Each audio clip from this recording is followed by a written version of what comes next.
Пошли. Все вместе. Какие ваши доказательства? They want you to comply. Cancel culture is about canceling. Кокаином. Up yours. Woke moralists. Up yours. This is systematic bullying that's happening. Woke moralists. Up yours. And they believe that they can then Woke shut us moralists. up. Up yours. Woke moralists. They seem animalistic is what I mean. No, they're worse than animals. The woke mob, they ruin everything. They stop Ben Shapiro from going to events and speaking. They stop Ann Coulter from doing it. I will never surrender even a single inch of ground to a pitchfork mob. You never cave to the mob. We will never bow to the mob. Ever. No matter what. Do you see the final expression of cancel culture in terrorist groups like Up yours. We'll see who cancels who.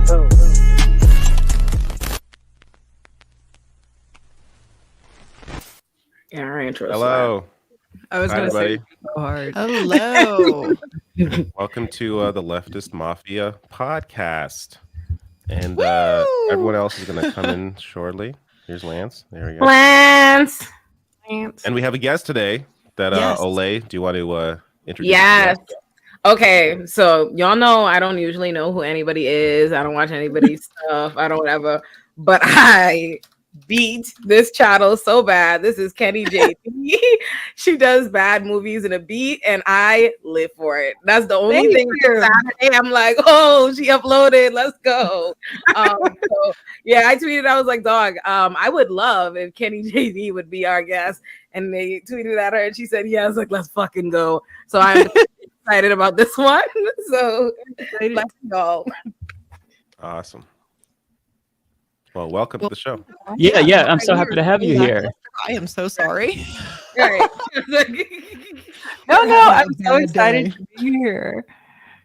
Yes, it's gonna be fun. It's gonna be Yeah, great. we're all fighting a little bit of fatigue today, especially David. He is a father, so he has an excuse. I do not. My son went home sick today, so I had to pick him up. I couldn't do any work, and it was just. no. I'm just exhausted. I'm so sorry.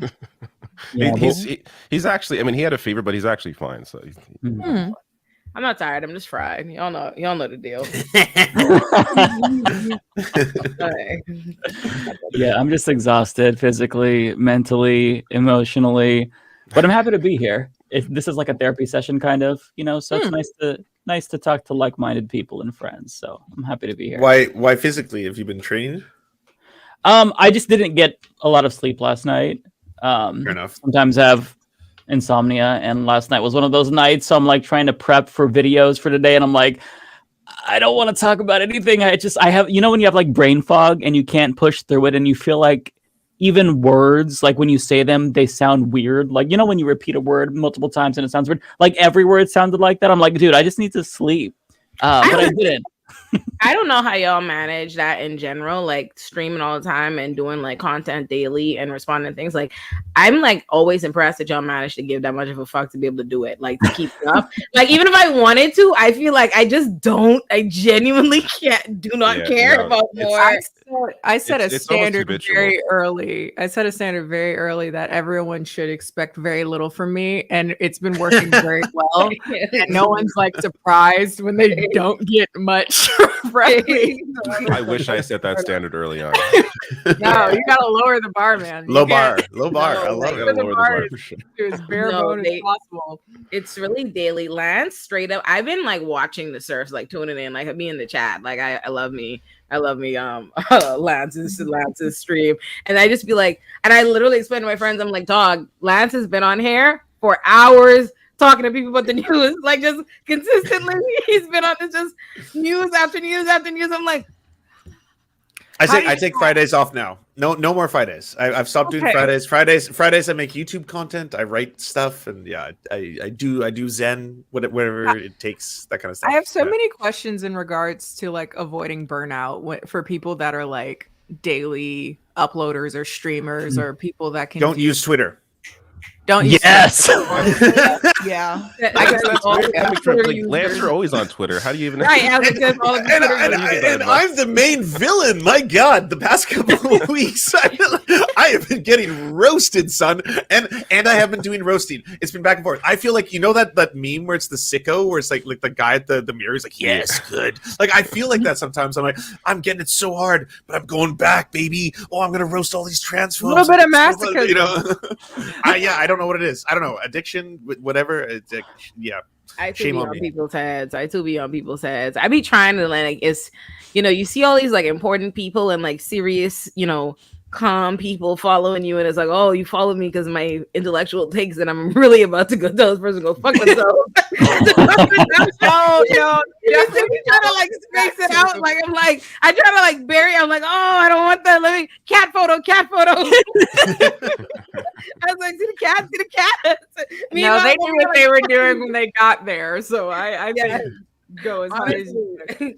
For me, the way that I personally avoid burnout is I just make sure that I don't force myself into any sort of routine that I end up hating. Like there are these times where I kind of feel pressured to respond to every single big political news story. But then I remind myself it's okay to just like talk shit about Charlie Kirk for a video. Like that's fine. Like mentally, you can use that as a little bit of a break, and it's fun. Because like you kind of like, at least for me anyways, I developed these habits. Oh, am I super loud? Okay, let me adjust that. You develop these habits. Let me move away. You're very loud. That are that kind of put you in a bad space, and it leads to burnout. How does that sound in terms of volume? Sound fine to me. Okay. But yeah, like just don't like, I guess, level your expectations for yourself too. That's kind of my thing, because I mean, politics, it's not just like those of us online, like the influencers, for lack of a better word. Like everybody has brain rot because politics is so rotten in America, like the climate is so terrible. So it's the same for everyone. Yeah, exactly. People be fighting you to have a take on something. It's like, can you please talk about this? I'm like, if I had anything truly groundbreaking to say, don't you think I'd have volunteered the information? Like, you know what I mean? Like I might have said it, right? Like you begging me to say some shit, and you probably none of us are gonna love my contribution to the topic. Let's just like, what is a thing I get often that makes me want to like jump off my balcony? People are like, and I've seen it like when I launched my show, they're like, Olayemi, please take some time to talk about your home country, Nigeria. I'm like, okay, see, we back to this. My home country is the Bahamas. Like, I'm like, the first and foremost. Second of all, I am not qualified to do the Nigerian news. Why would you ever want that? There are millions of Nigerians, all kinds of experts, Nigerian pundits, and you want me, a bitch who knows nothing about Nigeria other than my daddy is from there, to get what do you want me to say? I'm like, I don't even like listen, y'all. Stop. I mean, and a lot of people want like. I guess we're going like a lot of people want Black women to be like a mouthpiece for everything, and it's like it's kind of exhausting. I don't know everything, and I shouldn't have to know everything. So like, here we go. Thank you. Okay, so this was like a last second choice. I always do nude, and I've gotten so many compliments on this. Can you stop, please? Sorry, my dog is down here. Can we see your dog? Oh, what kind of what kind of can dog? We see the dog? Look at this. Everyone's like, oh, doggo. Mike said, can I see the dog? Oh. Russet. Very She's 6 months old. Oh. And she's a little menace. How old is she? 6 months. Oh, 6 wow. months. Oh, 6 months. Yeah. Oh, wow. Oh, what a baby. She's a baby. And she baby. just went to the vet today, and she's very upset because they had to do the little butthole thing, and she was very upset about it. So she's being a little menace, but okay. But yes, but yeah, it's like I'm not Igbo in the comments. That's you see, not people trying to chin check me about being a knockoff Nigerian, which I am, but you two clearly are not you two are not qualified because they say, wait a minute, Olay doesn't speak Igbo because her dad is Nigerian. My dad, I'm Yoruba. see why you need to stay out my business. Like, you see why you need to stay out my business. Okay, I'm a proud knockoff Nigerian. I know what it is. Right? I stay in my lane. Okay, thank you. Proceed, y'all, with intelligent discourse. Blair, come through. Oh my god, I don't have anything intelligent tonight. I was preparing housekeeping for the night. Oh wait! Before we start, everyone's asking in my chat, Kenny, an introduction. Where can we find your socials? Yes. Who are you? Sorry, I joined late. Hi. Yeah, My name's Kenny or Kendall, whichever you prefer. I'm mostly on YouTube, Kenny JD. These days I make a series where I talk about terrible movies, movie reviews in general these days a lot, while putting on my makeup. And I've been told I'm kind of funny, so you might enjoy it. So Kenny JD on YouTube, Twitter. My Twitter's kind of a mess, but like, Twitter, if you want to get really relatable, a little bit more real than probably is appropriate. If you want to get, that's just so relatable. Everybody's Twitter is not an accurate representation of who they are as a person. Like for me, I am probably the most civil person ever. On Twitter, I'm an animal. On Twitter, I'm actually pretty much exactly like I am on the internet. I think I water certain things down for YouTube, weirdly enough, more so than Twitter. I'm just like the basest person I can be possibly in that quick like character. Kenny, you have almost 700,000 subscribers. You are so humble. I told you. Go check out my channel. We're all small time right now. I hope you you missed the fangirl intro. Okay, I came in and let y'all know what was up. It's a lot of fun though, because everyone's really chill over there, so it's like, it's cool. It was fun. If anyone wants, and I guess if anyone cares to know, like after I get off of this, I'll be editing Saturday's video, and it was a movie that felt like it gaslit me the entire time, and I was so excited to rant about it because it was very frustrating. If anyone wants to watch it, it's free on Tubi. It's called Say Yes. Say Yes. Say Yes, and it's awful. And I love horrible movies, so that's kind of the main shtick these days. Can we get you to react to or review Michael Knowles' student film? Sure. God. Do we have We watched a little bit of that last week, and I posted a clip of that to my second channel, and it got like 50% dislikes because the conservatives were very, very adamant that they defend Michael Knowles, which was surprising to me. And also the same is true for Jordan Peterson. Whenever we shit on Jordan Peterson, like the fans come out, and it's crazy that he still has so many dick riders. But I mean, I'm not like, it's just amusing to see it. I was considering doing, not that I'm particularly averse to being a bit more, I think I'm sure that my viewers kind of know my political leaning. It's pretty obvious. I was going to do a video. They made a biography of Rudy Giuliani that looked nice. Just incredible. Ooh, is it like HBO or him in a positive light or like a negative light? Negative. Well, not even negative or positive. It's just like his life, and it looks terrible.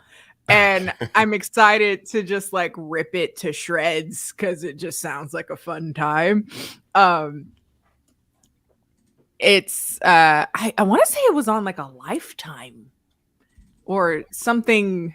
I want to burn it, someone said. That seems like pretty accurate. Rudy Giuliani. People are asking in the chat, did he marry his cousin? Yes, he did. He married and fucked his cousin. Yeah, yes, and he's a cousin fucker. No question about that. They show the love story, quote unquote, of how. No. Yeah, they show like walking on the beach, and it's like a whole thing. Hanging out with the family on Christmas. Oh, hey, on the list, and I just haven't gotten around to it. Movie. What was it called? Oh dear. Can't argue with love. Rudy, the Rudy Giuliani story. Life finds a way. Rudy Giuliani story. Okay. Played by James Woods. Oh God. And it's apparently free on Prime Video. Okay. I would Right hope you now. wouldn't have to pay for that. I would hope You're not. right. I've paid for arguably worse as of just for the, for content. What can I say? Like, I think the thing that I'm most ashamed of is that in order to make a video about this very obscure movie from like 2005, I had to buy it, and now it's like in my purchase history, and I'm very ashamed of it. It's for your job. You have an excuse. Exactly. And if anyone wants to guess, I've made a video off of it a long time ago, but it was a movie that Gabrielle Union was in. I was about to guess it. I was Yeah, like, it's the Nazi one. It's the one where she's like mentally ill with the Nazi, and they have them get together. Wow. She falls in love with a Nazi in a psych Wait, Rudy ward. Giuliani? No. No. Well, oh, we moved I on. mean, Sorry. Sorry. Well, theoretically, we could blend in. Speaking of which, she falls in love with a Nazi, and it's like from 2005. So they're like marketing it as this like love that transcends all. Oh, no. And it's the worst shit ever. And I wanted to watch it so bad, and I couldn't find it. So I had to buy it on DVD, and I was very upset. It was like $5, and I was like, "How do I explain this to people?" I swear to God, it's not just because I'm like into it. There's a reason we're here. Hello, Bubba. Oh my goodness. She's like, "I'm making noise because you're ignoring me." One time I was in the middle of a meeting, and she started pushing her nose against the escape button. She was very not okay with it. Intelligent dog. She's very smart. Yeah. Yeah. So what happened this week, guys? Any news? Anything happened this week? Well, I have a couple housekeeping things if y'all don't mind for a quick Sure. second. Yes. Yeah. One, I do have our question form up. Two, we have our subreddit, which is officially like in place and everything. reddit.com/r/the Leftist Mafia. And I just dropped links today for everyone for the Discord server, which is officially operating. We officially have a working Discord server. Hell yeah. Thanks so much for setting that up. Yeah. So thank you. So we got that going. I'll put the links for you guys in the StreamYard thing. So that's the Discord. And come on in, join. We have mods and everything set up, and everything should be good to go. And we'll be checking it out and seeing what you guys post in there and everything. So feel free to hop on in. Otherwise, today's topics, a lot of people want to talk about right off the bat. The Lance and Tim Pool situation on Twitter and the Anna Turfy tweet. Those are the top questions right now. All right. So I got invited to the compound. Yeah, let's hear this Lance thing.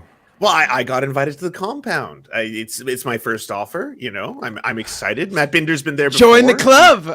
I'm ready. I'm ready to be cleansed. I got way too beanie horny. I'll be honest with you. As soon as I saw that post that he made, I was like, debate now. Come on, Skype, Discord. And then obviously he doesn't want to do that right away. So I'm gonna wait for a proper formal invite. So and at which point I will go to the Tim Pool compound and I think discuss some matter topics. That will be of interest. Yeah, that's probably the best way to put it. Lance, I have to add, don't you ever say beanie horny in the same sentence when you're talking about Tim Pool ever again.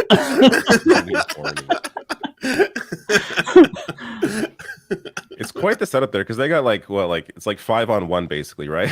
It's like Tim Pool. 5-on-1, and then Matt, you can correct me, but you don't have access to internet, right? You gotta have everything up here. You should if you bring you should now that you could bring a laptop, which I was not informed about. I would like to do that. Awesome. But you can bring a laptop, yes. But I would say don't get too caught up in it. I think just go with what you know instead of going back and forth with obviously if there's something to double check, but I wouldn't just go back and forth on questions that you're Googling, you know what I mean? The whole time. But that's how I live my life now. ChatGPT 4. But actually, everything that's coming out of my mouth right now is actually ChatGPT 4. It's just in real time. They always go down these super weird rabbit holes or bring up like random facts that aren't actually facts. Like this is the issue with a lot of the way with any debate with the right wing is they will just make shit up. And then you check later, it's like that didn't actually happen, that wasn't true, or they misconstrued the data. Like so it's like fighting a wall, like trying to get a point across if they're gonna try and pull some of that shit, which they do all the time. At least Tim Pool does, I've seen. So I gotta ask you both, David and the rest of the panel. Do you think it'd be inappropriate to also have demands? Because I feel like my flesh is being bought by this, and I'm fine with that. I'm willing to sell my flesh. What do you mean demands? But I'm just saying. What do you mean? Well, I just mean, like, do you think I could get a billboard out of it? Like, he buys New York Times billboards. Could I get, like, he's not going to give you a billboard. No? Yeah, you're not going to get a billboard, Chief. Okay. I think that you should be a diva. All right, well, that's my ass. Maybe not to that extent. I want to be a diva.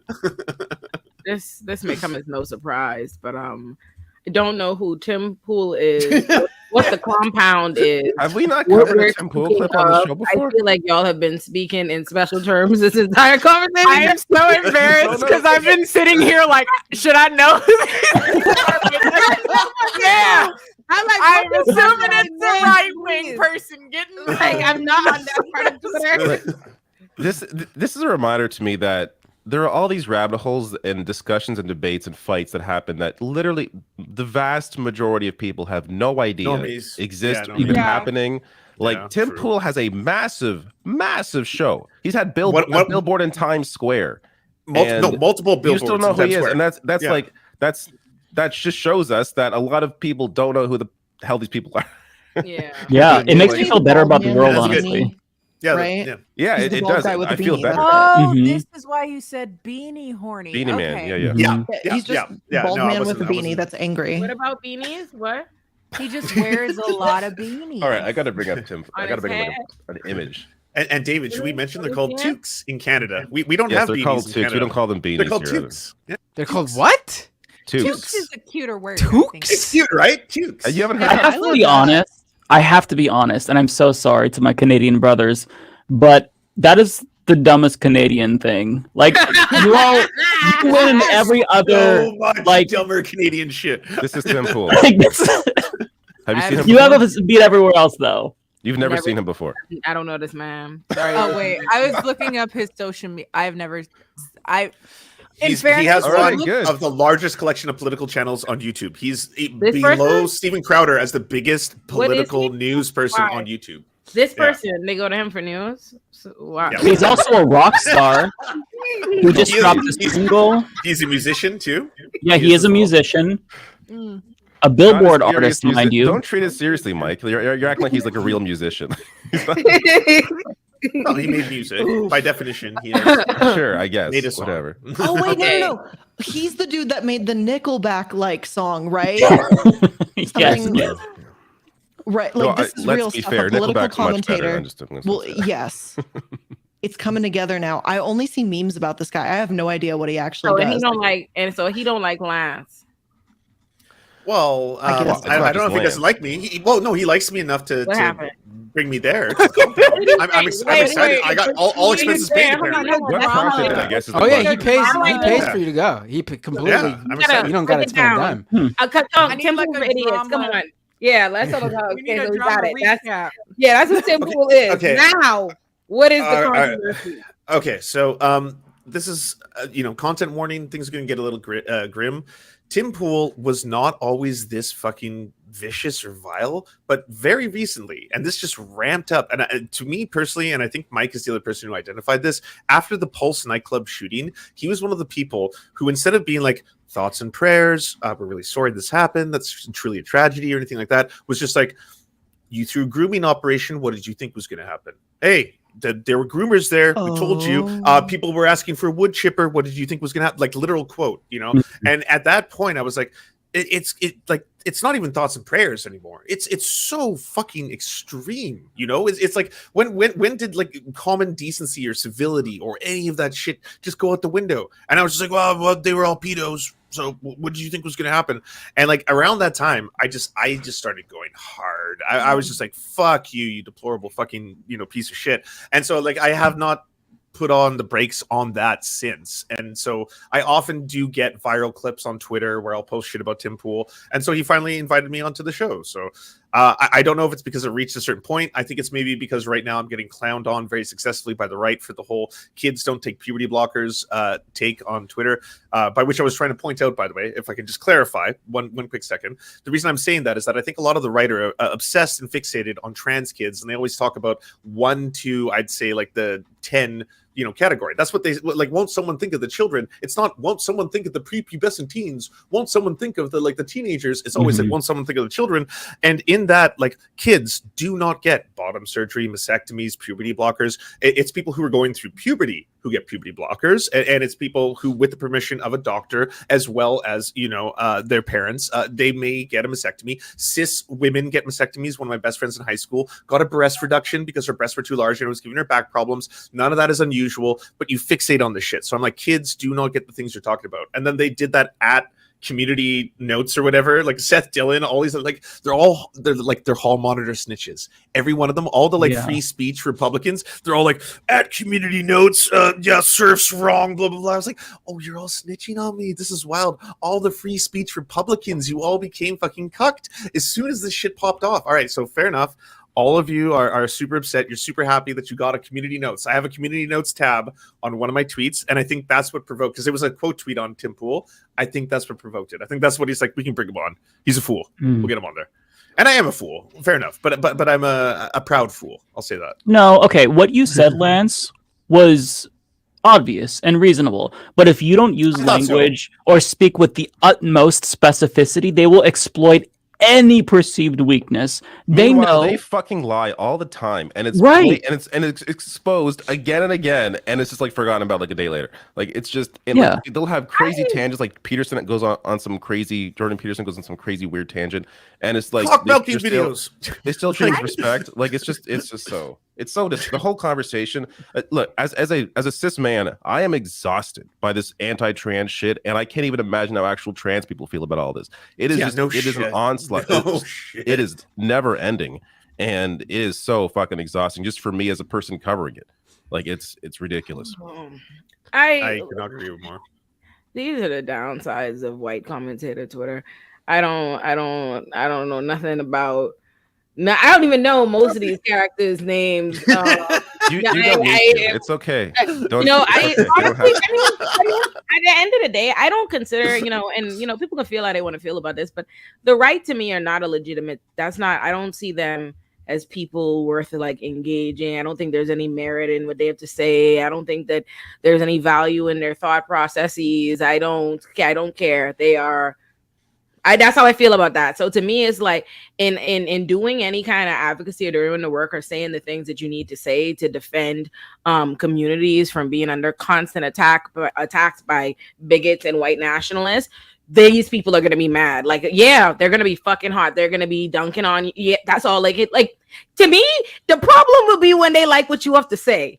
It's when if they like what you have to say, that's when it's like, ooh, I didn't fuck that. Like, yeah, but like, they're literally I agree. Extremists. The right are a bunch of fucking extremists. All this anti-trans, all the things, they're just extremists. So they're gonna have a problem. Any reasonable thing is gonna sound real fucking wild to a goddamn extremist. So fuck them. And in the real world, we don't even come on over to Death Row Records. We don't even know what they're talking about. I didn't even know. I had no idea they was dunking. I didn't even. I will say this. I agree with you in like bird's eye view. The issue is they have an actual impact, and the influence they have is what is pushing anti-trans legislation forward. Absolutely. So that's why like we're caught in a situation where you address it and you in a kind of a roundabout way platform it, even though they're more popular than we are. But at the same time, if you ignore them, then they get to control the narrative. Yeah, so there's no right answer. Like there's no. I don't think we should ignore them in the substance. I think y'all should do exactly what it is that you're doing. Everyone's doing. Like, I think, Lance, you should continue with the message. I just think it's not even worth, like, to me, as far as them as individuals, like, what is the point of taking on the stress again in their foolishness? Because at the end of the day, it's a circus for them. They're not in it for any. This is not about principle. This is not about. No, no, it's content. Yeah, it's always content. 100% this is content. Foolishness for these people. Meanwhile, you out here actually care. You actually trying to advocate. You actually trying to like deal with this and be serious. And these flipping buffoons got you stressed out and all in the mud with them. It's like them, I mean, as individuals. Like if they talking shit, block these motherfuckers, block all them, fuck all them, la la la la la. But do what you doing, say what you saying, keep saying that. That's good. If they're mad, at the end of the day, they only bother to respond to what's worthwhile. If you're truly like not saying anything impactful, if it's stupid, if nobody would be swayed by it, they wouldn't even feel the need to try to like be on it, to be on you, to be on your head. That's the reason why they're trying to discredit you, So I would take that as a badge of I'm doing the right thing and to continue on with that. So yeah. Yeah, agree. Sense. Thank you. Well said. Thank you. There we go. Period. End of the story. So what's the next thing? People want to talk about Anna Kasparian, or I don't know how to say her name. This turf This thing. another one. Dave. All right, we're gonna have a bit of a debate on this one. All right, let's Dave, debate. take it away. Before we debate, who is that? Well, let's Please fill Kenny in. So let's start with the tweet, which I think we can all agree. So you're supposed to first tell Kenny who Anna Kasparian is and what the Young Turks is. Young Turks. Is that like the so they're like the longest running progressive news show on YouTube. They have like 5 million subs, I think, on YouTube, but across like Facebook, I don't know. They have a lot of followers, a lot of viewers, a lot of influence, generally, at least historically, on the left. And to be fair, have sort of been trailblazers in the sense that they have, allowed other people to sort of come up in that space. But apart from all that, so this tweet, which I'm not going to defend the tweet. I don't agree with it. I think the tweet's wrong. I think it's misguided. Let me bring it up here. It's pretty bad. It's deplorable, as they would say. Here we go. So, all right, I'll intro this. So Anna tweeted out, and this is sort of, this is, as far as I understand, this is unprompted. I'm not sure where this came from, but I'm a woman. Please don't ever refer to me as a person with a uterus, birthing person, or a person who menstruates. How do people not realize how degrading this is? You can support the transgender community without doing this shit. So I'm not sure where this, I don't know. Where did this come from? I have no idea. It's worth, so before we get into criticizing it, because again, I don't agree with it. People that are friends with her, I will say Emma Vigeland on Majority Report today. Good friend of hers had a really good criticism of this. So I think hopefully people that know her well, I know her a little bit, but not, we're not texting. So hopefully people like Emma are in conversations with her. But I just want to point out that there's a lot of bad faith criticism online over this, like people just blankly saying that she's anti-trans now completely, that people bringing up stupid shit like the Armenian genocide because of the Young Turks, when they have both, first of all, Anna's Armenian, but like Cenk has acknowledged the Armenian genocide like 1,000 times. And anyways, really dumb bad faith criticisms. Also ignoring the fact that based on, so one of the things that went viral, or not viral, but trended after this was the Young Turfs as like one of the examples of how people are calling them. If you search trans on TYT, it's purely in defense of trans people. Like, you're not going to find one video that is criticizing trans people. It's endless content defending, talking about what the right is doing. It's endless. So to try and paint an entire network, and even as Anna as a turf because of one tweet that I think is misguided, I think is ridiculous. That said, I don't know why this tweet went up. I don't know what the point of the tweet is. I don't know. So a lot of people on the right were like, oh, look at this. Anna agrees with us. And, not to say, guilt by association isn't always a smart thing to do. But the issue is if they're all using your tweet, there's a reason why they're doing that. Right. So I think it's important at that point to come out and clarify. Now, to be fair, if you go through the replies, she replied at least to Carrie Lake as one example, because Carrie Lake, a terrible, person who ran in Arizona, pretends she won the election. She replied saying like a broken clock's right twice a day. Anna replied to her being like, you're a piece of shit. So like she's responding to some of these terrible people and being like, hey, I'm not on your side. But at this point, if I was in her position, I tweeted something that was misguided, stupid, I would come out and apologize. As far as I've seen, that hasn't happened. I don't So, David, I posted a link in our private chat. She actually just addressed this on the TYT main show briefly. So I'm friends with Anna Kasparian, and I was kind of going back and forth with her publicly. I also reached out privately, and she kind of references this in that. And so if you want to play that, then I'll kind of explain to you like my take and the way that I approach this with her, because I agree that it's completely unfair to label her as anti-trans. Having said that, though, the tweet was really bad and it bothered me, and I privately like explained this to Anna Kasparian, but this is her like addressing it, and then we can kind of like go. You're still really, really loud, by the way, Mike. Am I really? Okay. Let me adjust Mike, that again. You're fine, Lance. You're super loud. Yeah, you got super loud. Oh, really? Oh, okay. I'll turn myself down too.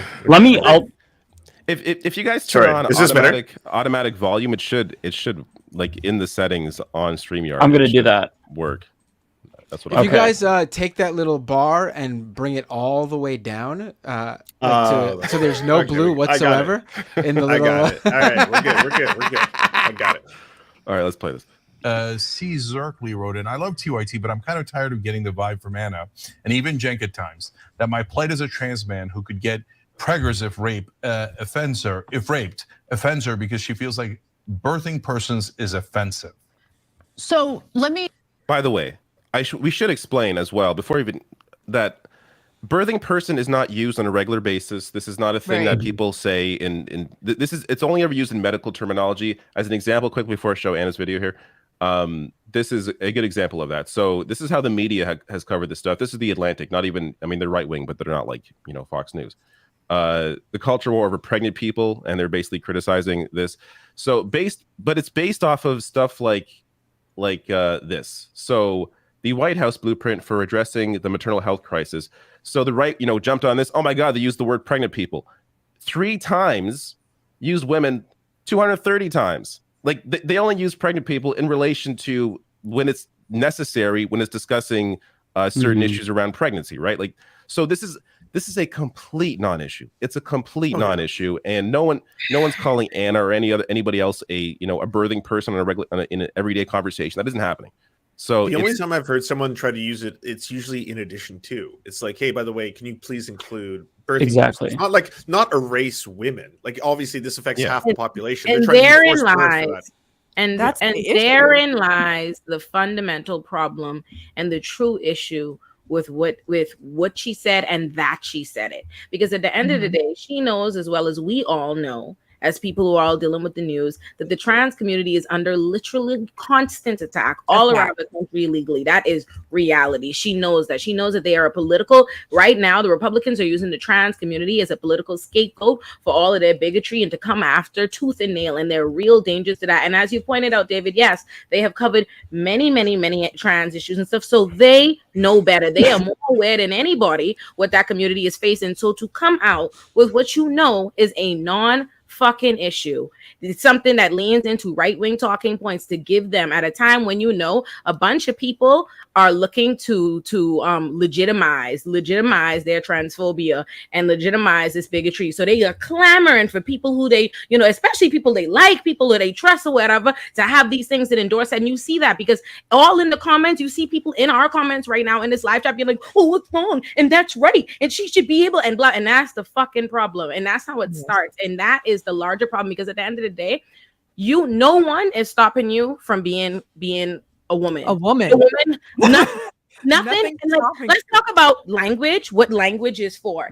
If I'm talking to Black men, but I'm in a room with just Black men, I will say men. But if I'm in a room with all men and I'm talking to Black men, I would say Black men. That's how you distinguish who you were talking about. That does not make them less men. No other time is a distinguisher, a descriptor used to somehow dehumanize you, your personhood. This is a fictitious fucking issue. You know that you can call yourself a woman, which is why you proudly got up and said, I am a woman on Twitter. And you are surprised. You seem to be surprised that you're getting cooked, which says that you know that what you were saying, ultimately, you feel like I am a woman is not inherently a controversial statement. You could say that it's the rest of that shit. It's silliness. And like, listen, I don't think you know, I put out a video, whatever, discussing. I did not say Anna Kasparian's name. I mentioned a tweet. I didn't say nothing, whatever, because I don't believe in jumping on or, you know, diminishing the whole person's thing or being in some spot with the person. Anna has been nice enough to me. We are mutuals. I've done an interview with them. She is nice enough. People have different views. They have the right to evolve, yada, yada, yada. She's done good things, etc. But I think this is incredibly problematic. And I do think she deserves not to be dogpiled or to be personally attacked or to have her entire track record dismissed or to be called a TERF, although I am not a trans person, so I am not in a position of authority to say what they can determine is transphobia, what makes you a TERF or any. I'm not qualified to say that. But as far as feeling like, hey, this is incredibly fucking irresponsible and you did not need to do it, and importantly, I think the fact that wasn't even the discourse, it was out of nowhere. You already know that that's what they do with the trans community. They use it to distract from a million other things. So for you to come in and start the conversation of distraction is so problematic and unnecessary. So I didn't like that. But I like Anna enough. No shade on Anna, and I think she's a fabulous looking white lady. She's very popular. I think maybe this might be a good situation in which I am, by proxy of not being super familiar with Anna. Like I've seen like clips of her off of the Turks or whatever, but I think because of that, maybe I'm looking at this a lot more neutrally, perhaps, and maybe because of that, my response is perhaps going to be a bit more poignant. I'm a Capricorn. I'm not really good at going around the so I think it's really concerning. I think the thing that gets me most is the aspect of her saying it unprovoked, which leads me to believe like you feel specifically offended by the inclusionary language that you talk about, presumably, you know, in defense of trans people. Suddenly when they're included within you, there seems to be this kind of aversion, like I'm being erased, which is inherently a TERF standpoint. No, so that's why people are calling you that. You may not necessarily identify with that, but again, unprovoked, you feel like you have to assert this thing as if it's being erased, and it's not. So the fact that you think it's being erased, I understand why people that again kind of look at you as a person who is spearheading conversation around protecting trans people and protecting and kind of talking about all of the horrible things that are going on in regards to legislation that's literally trying to kill and destroy the entire trans community. When you are that person that suddenly feels like, by the way, though, just so you know, I'm a woman, and it's like, huh? No one said you weren't. So it does give this kind of like undertone of like, why did you feel that was the fact that you said it is actually more concerning to me than whether or not, you know, if you were to say apologize, say it was misguided. But if being that you are so knowledgeable of the things that are going on and said it anyway, I can get why she's probably getting cooked. I will say more why than the average person. I will say without knowing. I think this is what her intention is. The Young Turks, especially more recently,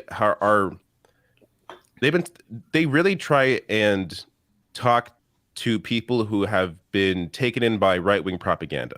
So my feeling on this is it was simply an attempt to try and relate to some people who don't know enough about that terminology, are put off by it, and maybe grab them in a way to be like, oh, look, maybe I'll check out what Anna has to say on whatever, on other issues, because she's saying this. I don't think that's a smart strategy.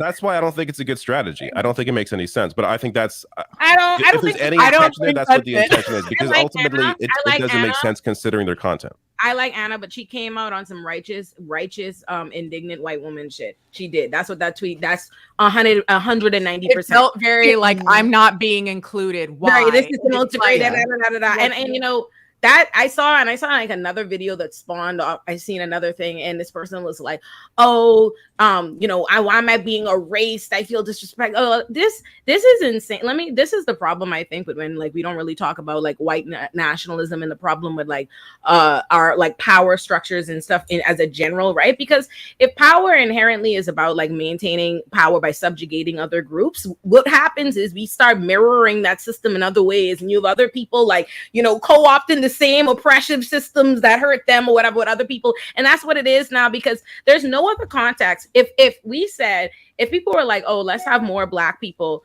we need to get more diverse racial representation in the room or whatever, we would know automatically. People that are quick to like endorse this idea that like trans women are erasing them would be the same ones saying, oh, that's racist. That is absolutely absurd or whatever, to not want to have people included. But suddenly you're pretending now that merely wanting to include trans women has anything to do with you. It's insane how people, the powerful, switch themselves to make the victim. And we are that in this scenario. If we are, as cis women, no one, our womanhood is it's the blueprint. It's that. No one, it's what's concrete. You are a woman. There's no challenge to that. You don't live in existence. That. So how are you suddenly making it that someone else's identification with womanhood, or someone being a woman, or someone wanting to be included, has anything to do with you? Like, it's fucking absurd. I understand it is okay to say I want to be called a woman and call myself a woman. Yeah, we all call ourselves women. The only time you call yourself, you would say I call myself a cis woman in a conversation where I'm distinguishing myself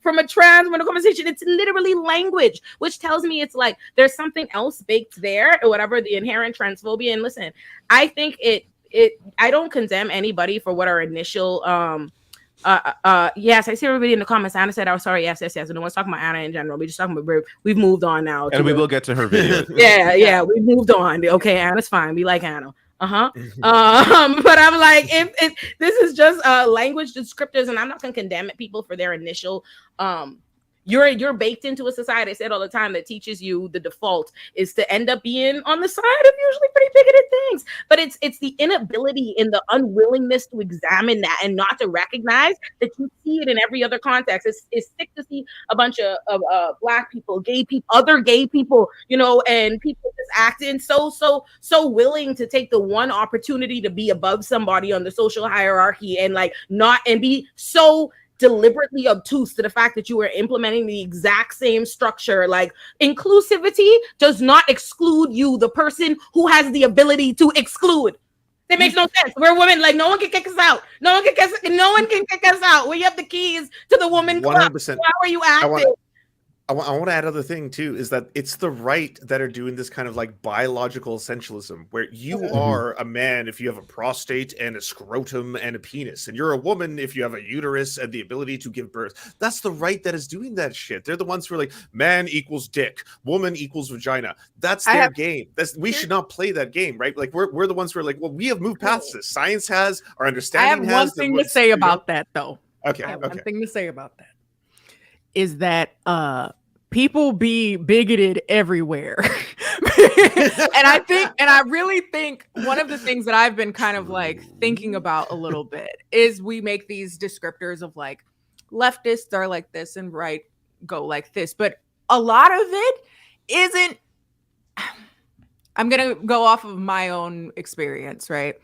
And I swear I can make this make sense somehow. So I've been thinking a lot about the ways in which my experience as a Black woman in Black communities, that there's a lot of things that are inherently socially conservative within that, despite, say, voting more left. Yeah. There's a lot of things there that are still inherently very status quo, patriarchal, homophobic, transphobic, all those things, right?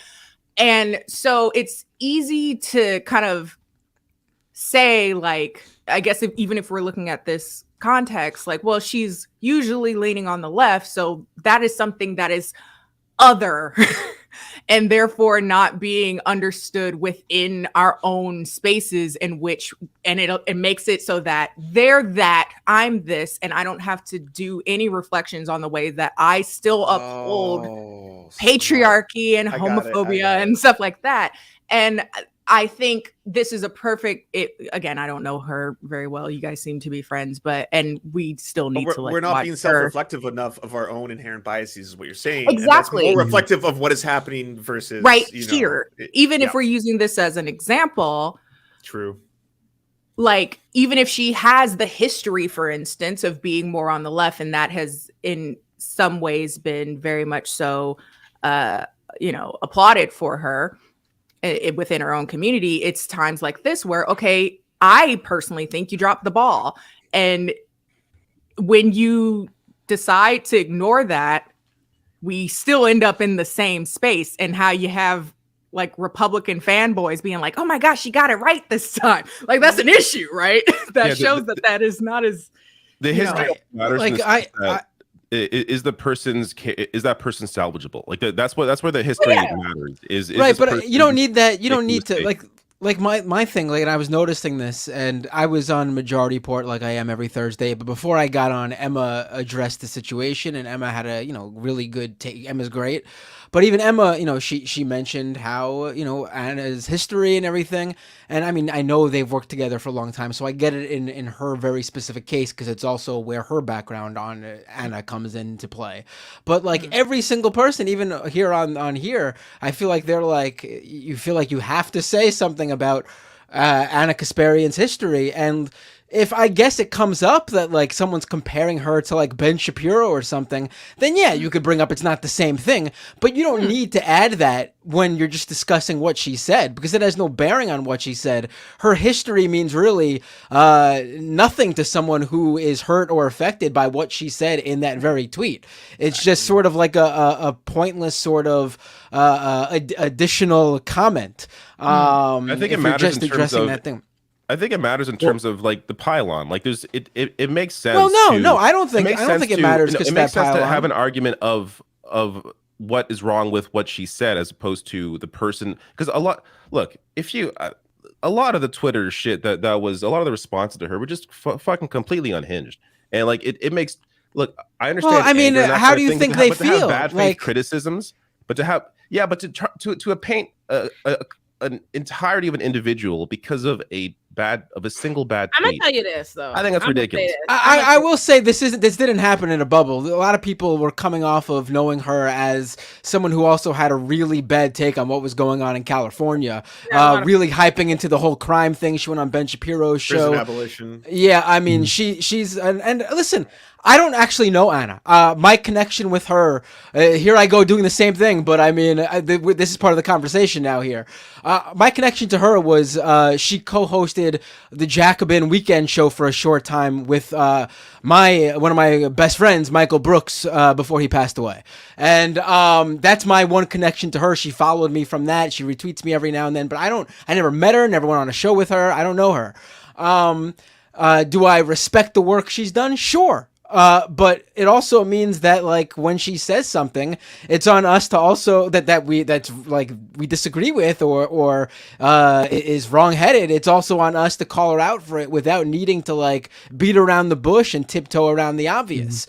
I mean, she had bad takes, and you should be able to mention those without like having to classify it as, but you shouldn't get mad at her for this because of her history. No, I mean, no one's mad at her for her history. I think it makes sense if you want her to change her mind and to understand what she did wrong. Because if without that context, like again, that's why it's important if you know her that you do include that context, because she has to understand these disagreements are coming from an honest place, and we're not just doing it for clicks, right? Like that's so. No, of course, but that's not the same. That's not the same, though. That's not the same. I have to say it. Oh my God, I have to say it. I like Anna, but I feel a little bit like this is the coddle the white lady hour. And you know why? And you know why? I thought this even earlier, because before this, the Majority Report put out a thing too, and everybody else, and I was like, boy, everybody sure feels the need to trip over their fucking feet to come out to defend her for getting cooked when all of the people get cooked all the time. I have yet to watch a video of anybody defending me from getting fucking cooked. I've never seen it. I've never seen everybody come out. She has a lot of fucking bad takes, and then she gets cooked because she comes out unprovoked. She asked to be cooked. She got up today and she said, Twitter, cook me. She has yet to delete the tweet. I want to make it clear. She has yet to delete the fucking tweet. She hasn't deleted it? You know why? Because at the end of the day, she took a 106,000 like tweet. She didn't even get ratioed. She didn't even get ratioed. She'll be all right. All right. She didn't do it. Like, oh my God. I saw that Majority Report video that went up. It's exactly what Emma said on the show earlier today. And when I heard Emma say it, I was like, Emma put it great. And then I saw them put it up with the title that says Anna Kasparian is not anti-trans. I'm like, that's not the point. point. Why are you putting that as the title of the video? That's the point. She's This not is an where anti-trans. And the then concern. It was an anti-trans take. The substance of the viewpoint, she is legitimized. You see what I'm saying? The conversation has just shifted to defend. Like everybody's conversation is about defending whether or not Anna is a turf and her career and blah blah blah, rather than talking about the substance of what she put out and why that is offensive to legitimize and why it's a problem for and being held responsible for it. Thank you. Like That's the normalize large creators being called out and being like, oh shit, I was wrong. Like, do you know how many times I've fucked up as a cis dude towards the trans community? How many times they've been like, I've had DMs from very prominent trans activists being like, Lance, you can't make that edgy joke. It's like, it's intercommunal. Don't do that. I'm like, oh shit, delete. And now look at Lance. He's going on Tim Pool's show. Look how it all worked out. I will say, like, I will move to the right. I hate you. I'm not doing your show again. Well, can I also say too that I think that like the context is important about somebody's history, but to me, when I saw that tweet, the context made it so much more hurtful because she knows better. That was the problem with me. And when I reached out to her privately, I explained that it's like, this wasn't just like some random person. This is somebody with a history of very good LGBTQ plus arguments. And I brought to her attention this great video that she did like 8 months ago. So like it was after Roe v. Wade was overturned, where her and John talked about Professor Kiara Bridges. And she was talking to Josh Hawley, and he was pissed off that she used this term, people with the capacity for pregnancy. And his whole shtick was that, oh, well, you're trying to degrade women. Like that was the subtext of it. And in that video, I explained to Anna that like, you destroyed him perfectly. Like you defended inclusive language. You said that trans men exist, so we have to acknowledge them. And like to see you make that defense of inclusionary language and then say this, that's what felt like a gut punch to me. And I tried to explain that like it's not necessarily about it's not about like degrading women. Like just from my perspective, like I have a family member who's non-binary. And they, as far as I know, have the capacity for pregnancy. So why can't they be included in these conversations too? Why can't we at least use language that's really technical and objective in specific settings? Like nobody's like, I'm not calling my cousin, a person with menstrual cycles or some shit. Like this isn't a conversation that we're having with each other. But in terms of like legal settings or clinical settings, I want them to be included because for a decade now they've been fighting for validation. And so it's not like you being invalidated, it's them being validated. So like me reaching out to Anna was realizing that she can do better. And that's why it was so disappointing. And it bothered me because an ally doesn't have to be perfect 100% of the time as much as they try. Like they should. So my whole explanation was that like, look, I get what it's like to be on the receiving end of a pile-on, right? Yeah. And it happens all the time. And even I fuck up as an ally for trans people too. Like last year, I don't know if you remember, I did a segment on Rising, the first time that I ever learned about Olay, and I purposefully misgendered an individual named Im Kyverson, who threatened to sue me as a result of that video. And I was trying to make the point that if you want to misgender trans people, then this is how it feels when it happens to you. And trans people were like, Mike, that's not the argument that we're trying to make here. We don't want to normalize any misgendering. And so like initially I was like, oh, come on, man. Like I got defensive, but I explained to Anna, like, look, we're all in these positions where we're imperfect allies. Like we all, like I'll never escape my own subjective experience as a cis man. Yeah. But the best thing that we can do is when we fuck up, don't shut down and harden your stance. Don't double down as hard as it may be. Try to listen to good faith actors because even though, like as David points out, there's a lot of people that are bad faith critics that are coming at this. But the people who you should listen to are people who are good faith. I would consider myself good faith. Like I've been very, very close, at least online. Like we've never met, but like me and Anna have communicated for years now. I consider her a friend. I feel like I'm someone who should respond and not have you shut down. Like the fact that you shut down tells me that you have to be more introspective and not hardened. So that's like what I brought to her. And it seems like based on like our conversation that she is like, she kind of acknowledges where she fucked up. I hope she owns it and goes further, but that's kind of, David. Let's see if we can.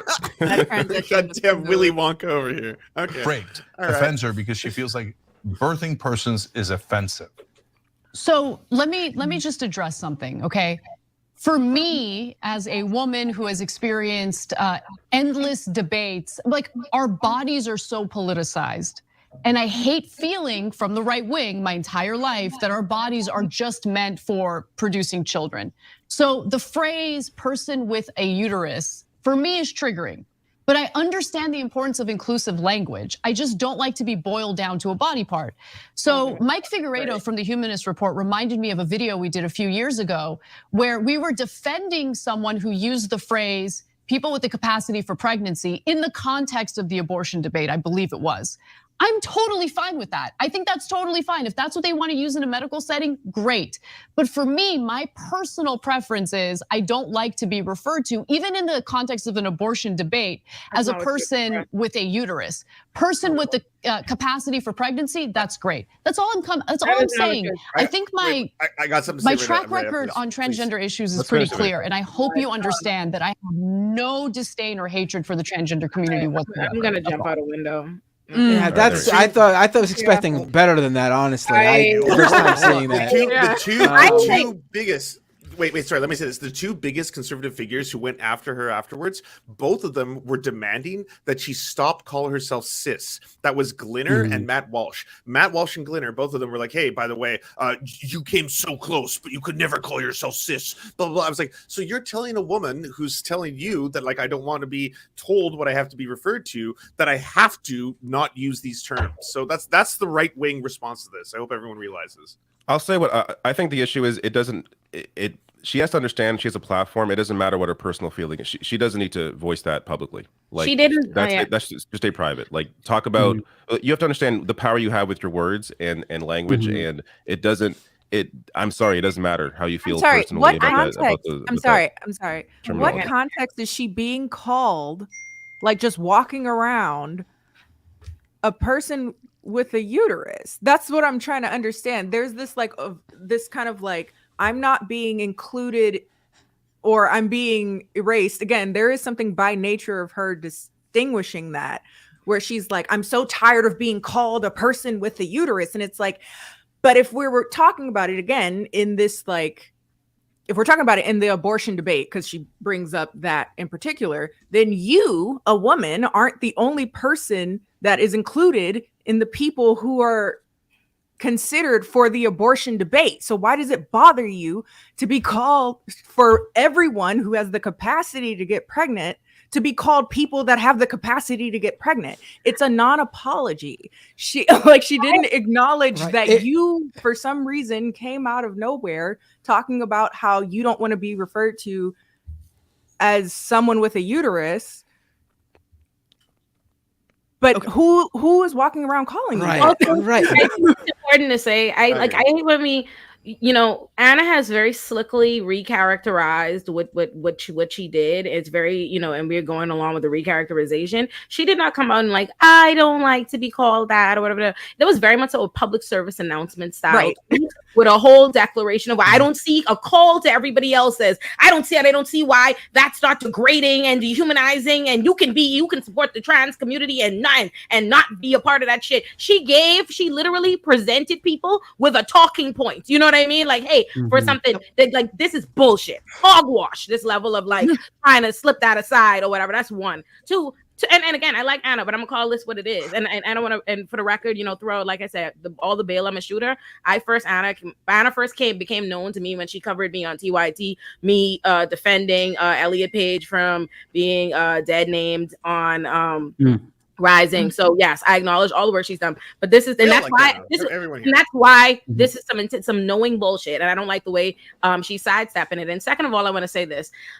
This is the way that, and I want to call this on what it is, on the white womanness of all of this, because this is the way that white women act that makes some people feel like you're not real allies. And very much so, I want to speak to the Bill Burr joke of being in on the heist and not liking your cut, because this is the tippity top most privileged shit ever. Do you know how much shit, how many words, how many ways of classification exist in this society that I don't like as a black woman that you live with? I think I like every time urban to me and black people, urban all the damn time. I hate criminal justice system. I hate law and order. I hate 90% of the shit that we say and things that are a part of our fucking lexicon. But I don't get to make this level of declaration, like, oh, it's so bothers you can want to be called by whatever you want to call in your life. No one is stopping you from calling you a woman. People refer to you as a woman. You are a woman. Nothing is infringing upon you. But the fact that you unprovoked were so bothered by the idea of other people using this inclusive language that you even feel like you could make some PSA as though like people should not be using this because you don't like it,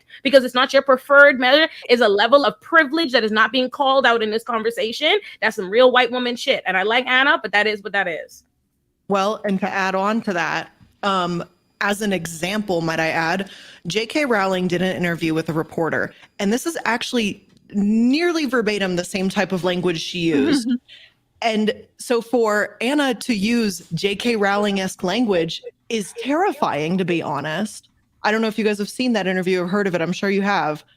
But J.K. Rowling essentially says that her uncomfortableness with the trans community, as she likes to call it, is because she felt that she as a woman is being erased by this type of inclusive language. Didn't she say something like, what's the word for the thing that menstruates again? Woman, wooban, weeban? Yeah. Like the Someone was like, if white people was like, I feel like when white people start talking about they feel like they're being erased when we make the Little Mermaid black and stuff like that and blah blah blah. Racist. We all fucking know it's racist. We all in consensus. Everybody knows it's fucking racist. The same way when you start using this bullshit logic when it comes to my womanhood, bro, get the fuck out of here. Get out of here. No, get out of here. Yeah, it's the same thing, my guy. It's the same thing. You just like this kind of bigotry. That's all. Like, that's all. This is the bigotry that you feel entitled to. Like, there's an element of like, someone brought up in the comments, I happen to look over here, and this was kind of the feeling I was getting from it. I was like, how did this become about you? Like, it's like, we're talking about inclusionary language for trans people, and somehow you felt like this is personal. And it's like, huh? The only way it would feel personal is if you feel entitled to, like, I'm being erased as a woman. And it's like, no, we're just including trans people. Again, you've made this about you. And it's fascinating to me that, and I guess this also goes back to kind of the concerns that I started having when we were kind of like, you know, is she transphobic? Is she this? Is she that? It's like, why? Again, regardless of what she is, she made this tweet, and being that you do have a background in being pro-trans or an ally, there is some space to feel not just hurt by it, but to question, did you ever feel those things that you, again, were so able to eloquently talk about? So when we talk about like the backlash she's getting because of that, there is a reason why. Like, if you are getting backlash to someone who's already had transphobic like rhetoric and they've said it, it's like not shocking that they still do. So I don't know. I'm struggling to figure out how, you know, in an effort to spearhead correction, I think the issue here is that, can you really judge anything based off of her history, based off of what she said? Because right now at present, she did all those things and then we're still here. So I think that's a big part of where people are struggling to move past it. Yeah. I think she was trying to explain her thought process, and the half that was missing was understanding the impact of the language. And that's the part that matters most, is the impact of the language, as opposed to how you personally feel about, you know, how you're called. And again, to your point, who's calling her this? Like, this is not, like, no one's using that. Let me respond to this in the comments. I see, why is everything reduced to race with Olay? Olay is playing the race card. Hold on, let me get the next one. Your point Typical David Dole viewer. When you, listen, you all realize YouTube is public, right? Yeah, yeah. You're the chaos energy. There's always some of your YouTube comments this week. I guess that's your audience now. No, look at my YouTube comments. They're nice. I saw people talking shit. But listen, Yeah, Binder from the ropes. I am not one of those. I am not one of those black people that you think you can like shame out of like make me feel like I'm not supposed to mention race for the way that race is a part of things because I don't give a fuck. I want y'all to know that I do not live for y'all. I do not serve y'all. You don't like what I have to say because I'm going to point out what it is. The reality, and in this particular instance, I'm analogizing. I don't know if you've heard of that, but that's what I'm doing because what I'm recognizing is there's more of a consensus, a progressive consensus around race and racism in these particular things. So I was showing you how when applied there, all of everybody, a lot of the people defending these viewpoints or whatever out in the public discourse would have a problem with it if used in that setting. So that's what's happening here. And why I make things about race? Well, because America has. Okay? I was gonna say, I would love girl. You think I don't want to be fried and go be cute? Okay. Yeah, no. The reality is that's what's going the fuck on. And I'm educated. So I'm going to continue to tell people. And if you don't like it, you can feel free to kiss my black ass. Thank you. And also, it's just fair to say that if arguably there is something to be said about the kind of like falling on this. Well, I don't know if I want to say falling on the sword. I'm not as like out here as like, because I'm like, there is this element of like falling on the sword to like defend, but it's just like she said what she said, and that's what's happening. Like, and I wonder to what degree people would, go out of their way to defend to such a degree if, she didn't have maybe her history or her platform, or if she weren't a pretty thin white woman. I don't know. There's something to be said about that. Well, she gets the benefit of the doubt more so than anyone else. If I saw like a random person in a vacuum make that tweet, I'm saying, fuck you, go fuck yourself. But because I know and I have the context, it makes it better and worse, as I was saying, because it's like, well, you should know better. Mm-hmm. And also, one thing that I wanted to say also is that like even the word woman, that can be used in a context that is derisive. Like I think it was Zach from the Vanguard today made the point that like if somebody yelled at you and said, "Hey, woman," down the street, that's pretty demeaning and degrading as well. So like the context really does matter in this instance. And like for me, one last thing that I'll say about this is that it doesn't have to be a zero-sum game. And that's what I really want to stress to people and anyone who feels as if they're like under attack by the left. It doesn't have to be a zero-sum game. We all fuck up. We're human beings. Take accountability. And when we call you out, it comes from a good faith place of love. We're all good faith actors. None of us are anxious to cancel Anna Kasparian here. But from this situation, I hope that she grows. And I hope that if I fuck up somehow and I say something sexist or insensitive, that she calls me on my bullshit, because we're not perfect. We all have our own lived experiences. And sometimes we're going to make mistakes as allies. It's just a matter of taking accountability and also recognizing the impact that we have as individuals with very big platforms.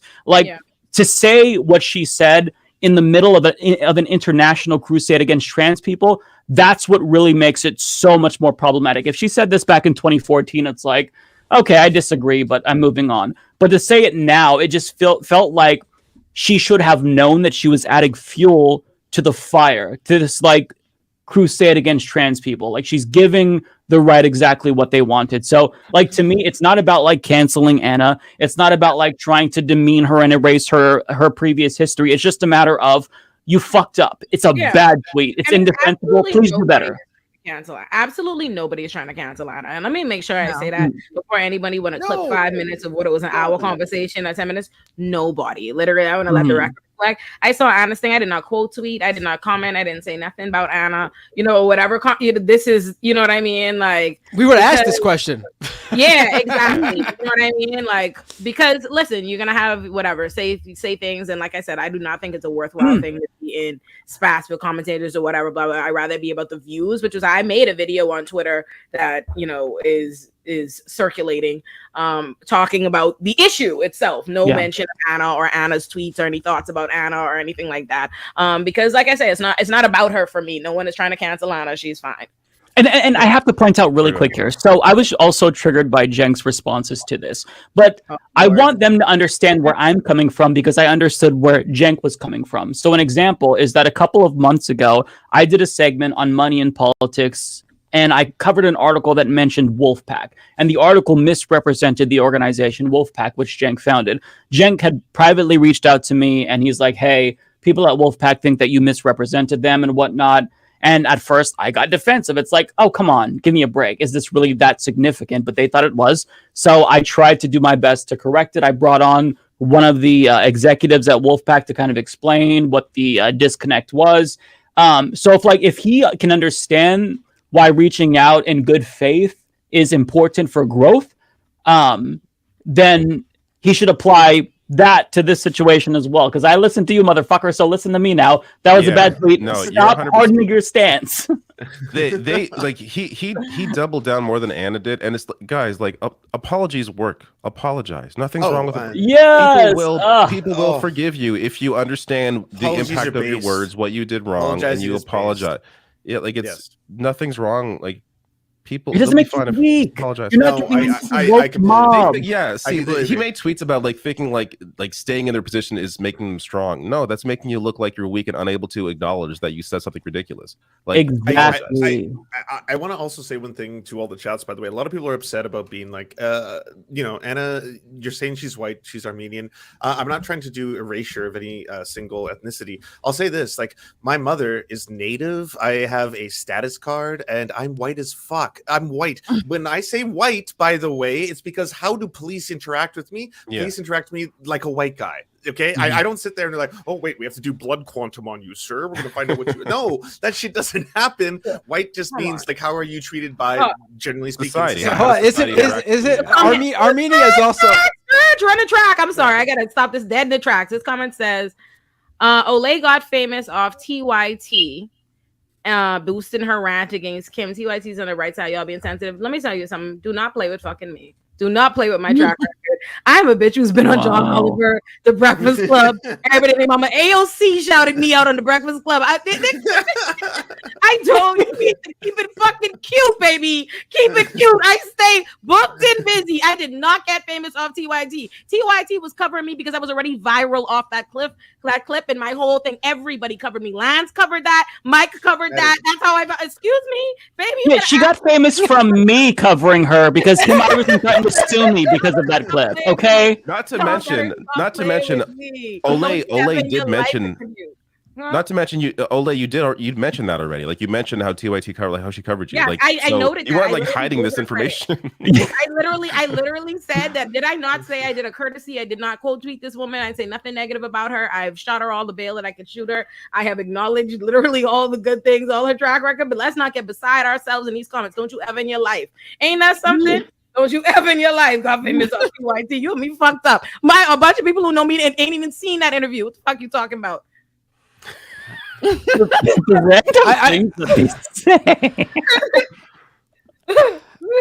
anything left on this topic, Binder? We should move on. To avoid controversy, Blair, to avoid controversy, everyone should just going forward call people nice, neutral terms like toots and sweetheart and honey. You can call me ejaculating person if you want. If that makes sense. Person with a prostate. David Dole, ejaculating person. That's right.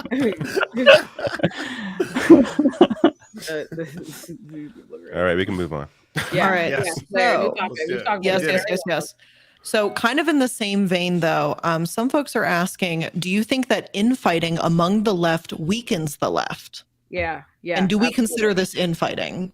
No. I want to. No. Let me just say, this is constructive. We all first love of all, come on. Can we fundamentally defend us?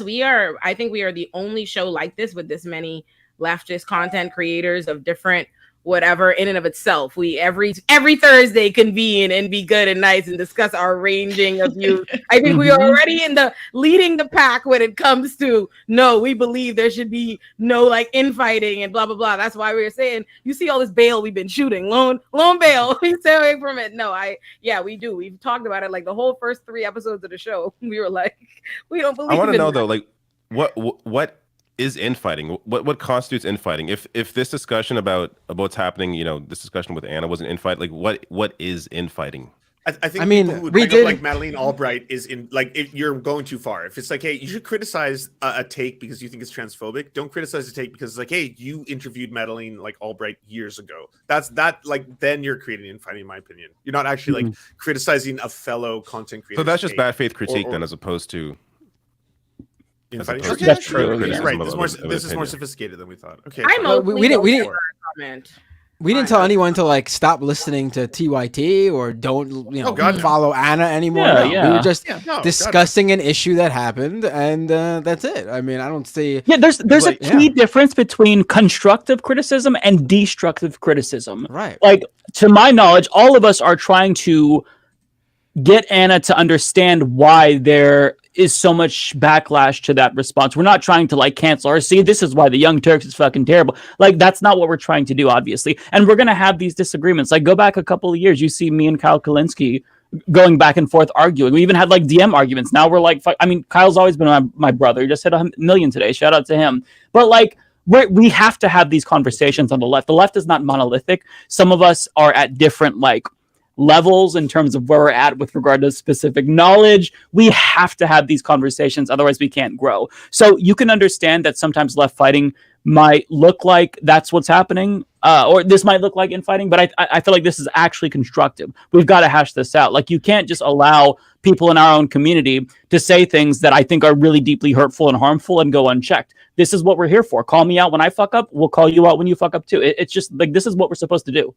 It's a microcosm of like society too, right? Like, that's what you should do amongst your friends, your family, all that kind of stuff, right? It's healthy. If anyone here actually hangs out with other people IRL, where you're like trying to do like, knock on doors, activism, direct stuff, like everyone disagrees with each other, but you're still on the same pathway. We're all like, we're all together in this, right? Shit. And people respect it when you do it like the nice way. Like how I even first did my TYT interview was because, and Anna said it on the interview, it was like when they were getting dogpiled on about abolition. I think it was like Chang's tweets and stuff like that. Anna was like, I was one of the only people who was like nice to her in how I addressed it in like a helpful way. So I think like, constructive, there's a way, you know what I mean? Constructive criticism and talk to that person. Like, people will come to you, they will whatever. It's when I do think there is a lot of infighting on the left that is unhelpful. I've said that. I think that, I mean, those people aren't on the left though. Like, that's why. No, that's true. Yeah. I agree with that. The problem is, in the pseudo leftist town square on the internet, they are considered as such, and people decide someone like fucking Jimmy Dore, who's like obviously a right winger. He had David Sachs on his fucking show last week. Like, give me a fucking break. Venture capitalist. Right. Like, so when he's like, I'm the farthest left, like, fuck off. Like, you're paid by the right. Like, what the fuck are you talking about? Like, do not trust anyone who uses that like as a title. I am the most left of all leftism. I am the wokest of all woke. Like, what the fuck is wrong? No, do not trust. Red flag. Point being, there cannot act like there is no real infighting. Infighting does not exist, because if you are engaging in those bad faith attacks for clicks, then you're not on the left. You're just a piece of shit, and you're doing shit for clicks. Like, infighting is that's true. See, I believe you. I believe you in reality. Like, I believe that's true. However, the appearance of who people consider of that, you know what I mean? Who they consider their leftist voices, from the appearance of that, it looks like it's just a constant that spat, da, da, da, da, da, da, da, da, you know what I mean? It's a lot of that. I feel like even I would go as far as to say a lot of what I see from a lot of these people is just their whole commentating is just talking about what they think about what the other person said. You know what I mean? It's never just coming with it. I swear to God. I know exactly what you're talking about. Like, yes, it's never. Like, it's never actually like, oh, here is what I care about. You know what I mean? Like, this is my platform. This is my agenda. This is what I am particularly, an expert in discussing, and I'm, building a philosophy. It's always like, such and So I think the general answer to y'all's question, I think infighting is unhelpful, and it's always existed. I want to be clear. That's not new. People will paint it like it's new, or it's the internet, or it's the left now. There's always been infighting. You can read Huey Newton's book, and he's throwing shade at Stokely Carmichael, and for a whole essay and shit. It's always been a thing. People always been fighting on all levels of whatever. So yeah. And we're the left. It's what we do. Like, there was some, I can't remember, I'm gonna butcher it, but there was like this graph that was like the differences between the right and the left align because they both agree in guns and yada yada, and then it's like at the center, it was everyone hates really. leftists. Like, I don't know if you were, I don't know if you know what I'm talking about. Like, even leftists hate leftists because that's what we do. We just shit on each other all the time. And I've seen the crab meme. Yeah, that's fact. Yeah, I definitely think there is more unity on the right for sure, because of course there's unity in evil because everything is acceptable when you honestly, if you can be absolutely evil, anything you do is acceptable. So why would you have beef? Right? Like if you're trying to have like standard. The entire right has this very like black and white understanding of what is and what isn't. You know, they have this very like I genuinely believe a lot of far right people see themselves as like superheroes, saviors, liberators. Yeah, you know, they main character syndrome. Main character, and they see themselves particularly as direct opposition to whatever isn't this very like degeneracy, the downfall of society. Right. Well, and also they have a very succinct and short-sighted, like myopic view of what that is, right? And so anyone that brings in a but, it's like no. Like any idea of gray area at all completely deconstructs this very tiny viewpoint of life and about what happens in the world. And so they're like, I am an active, I have to save the world from this. And they all have the same idea of whatever that is. But the left doesn't really have that. And by proxy of having a more nuanced take, it means everyone's on different parts of that nuance. Whereas they're just very much so libs. You're killing millions of babies and Jesus, you're taking God out of the fools, and that's bad. And then it's like y'all are all together. So no, exactly, facts. Yeah. Oh, I just realized that I forgot to tell y'all, the audience, shameless plug, that my show premiered, the first 2 episodes of my show. Right. I forgot it's so good.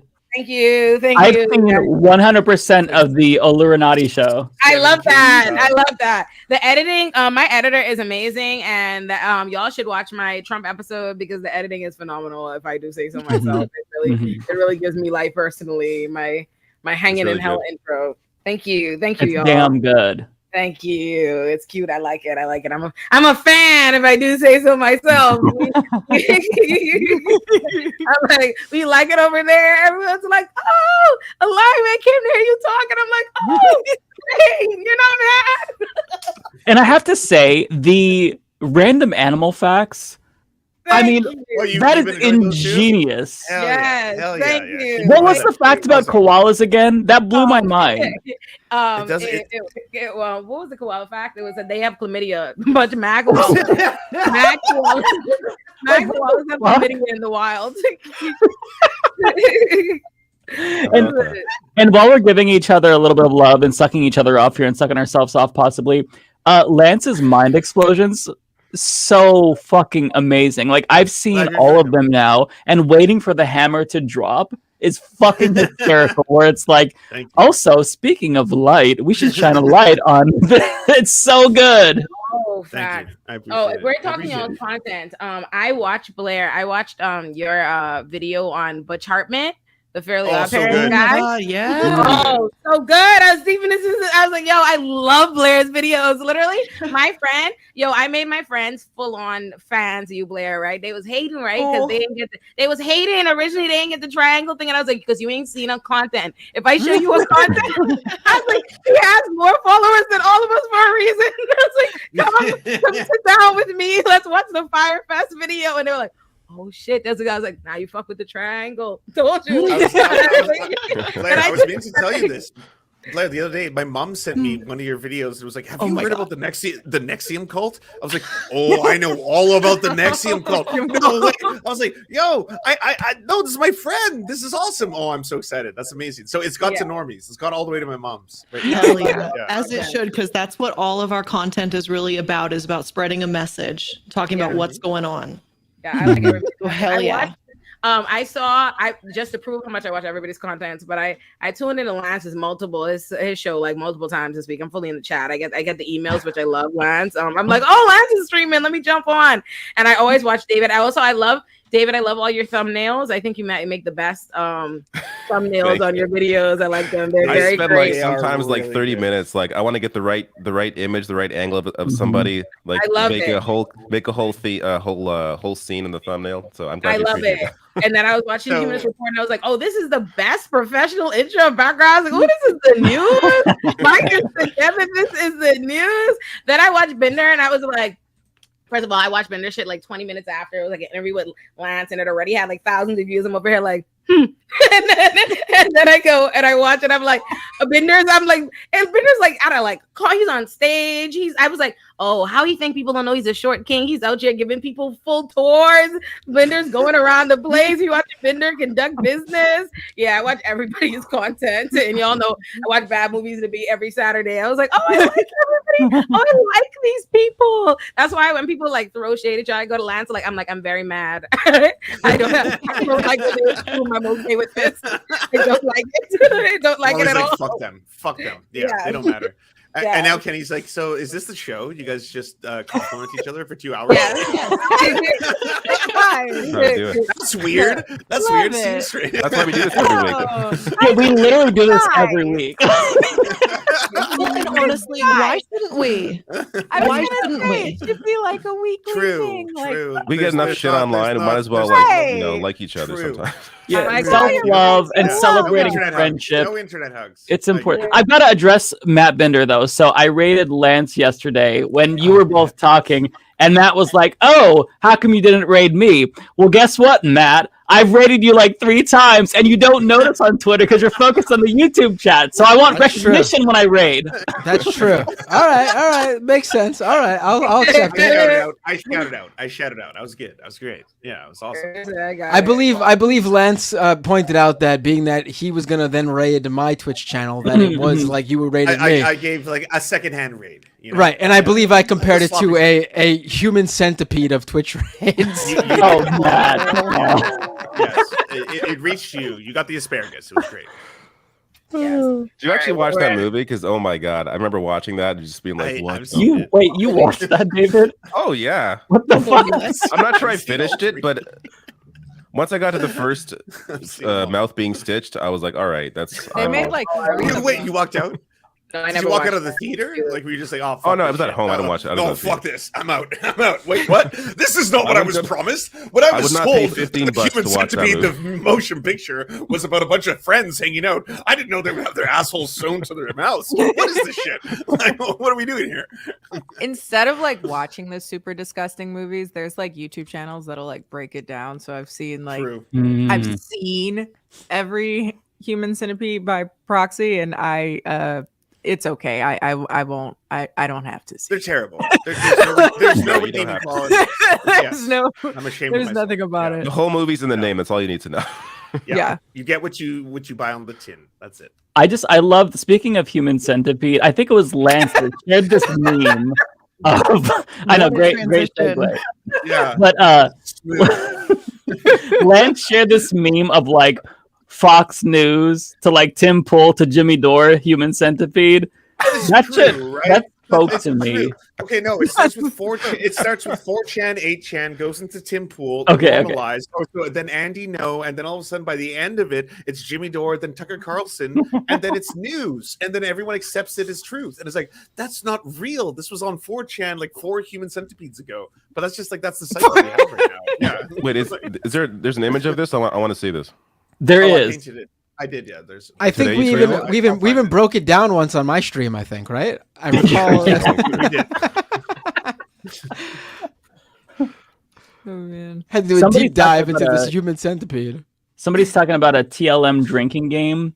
Oh boy! I feel like there was one person that said like, this was a couple of weeks ago about a bingo, like a TLM bingo. I don't know where I saw this. I could be imagining this too. I don't think I am though. Where it was like, okay, bingo. One of the spots can be like whenever Mike cackles or whenever Lance cackles or Matt, because we're the 3 that like are very loud when we like laugh apparently. And then there's other like there's other like different things that we kind of have like a signature now because we've been doing this long enough where we each have like our little things. I don't know though. People would have to help us out if we were to create a bingo card. I think that'd be funny. What thing we do a lot? Of like what we each kind of do. I feel like I could come up with this very easily. Someone remind me this week, and I will text a list of things to the Discord because I definitely know. Or y'all can tell us in the comments. Don't be shady though. Be nice, and we'll attack you. They gonna say every time I take a smoke break. They so disrespectful. I already know it. Oh, that's a good one.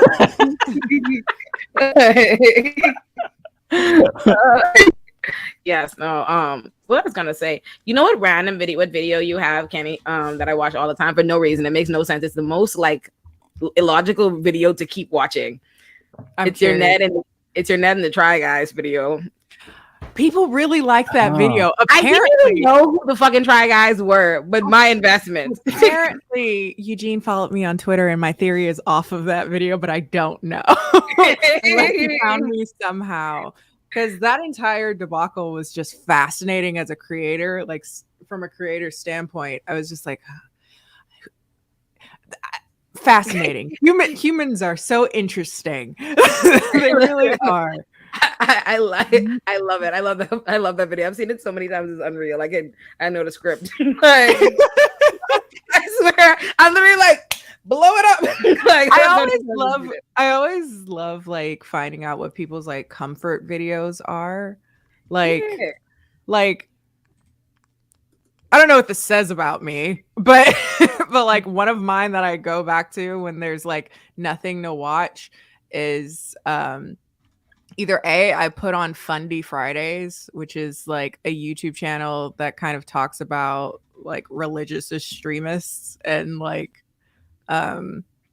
basically Christian fundamentalists and how they've somehow got in government and stuff. So it's like that's really your comfort.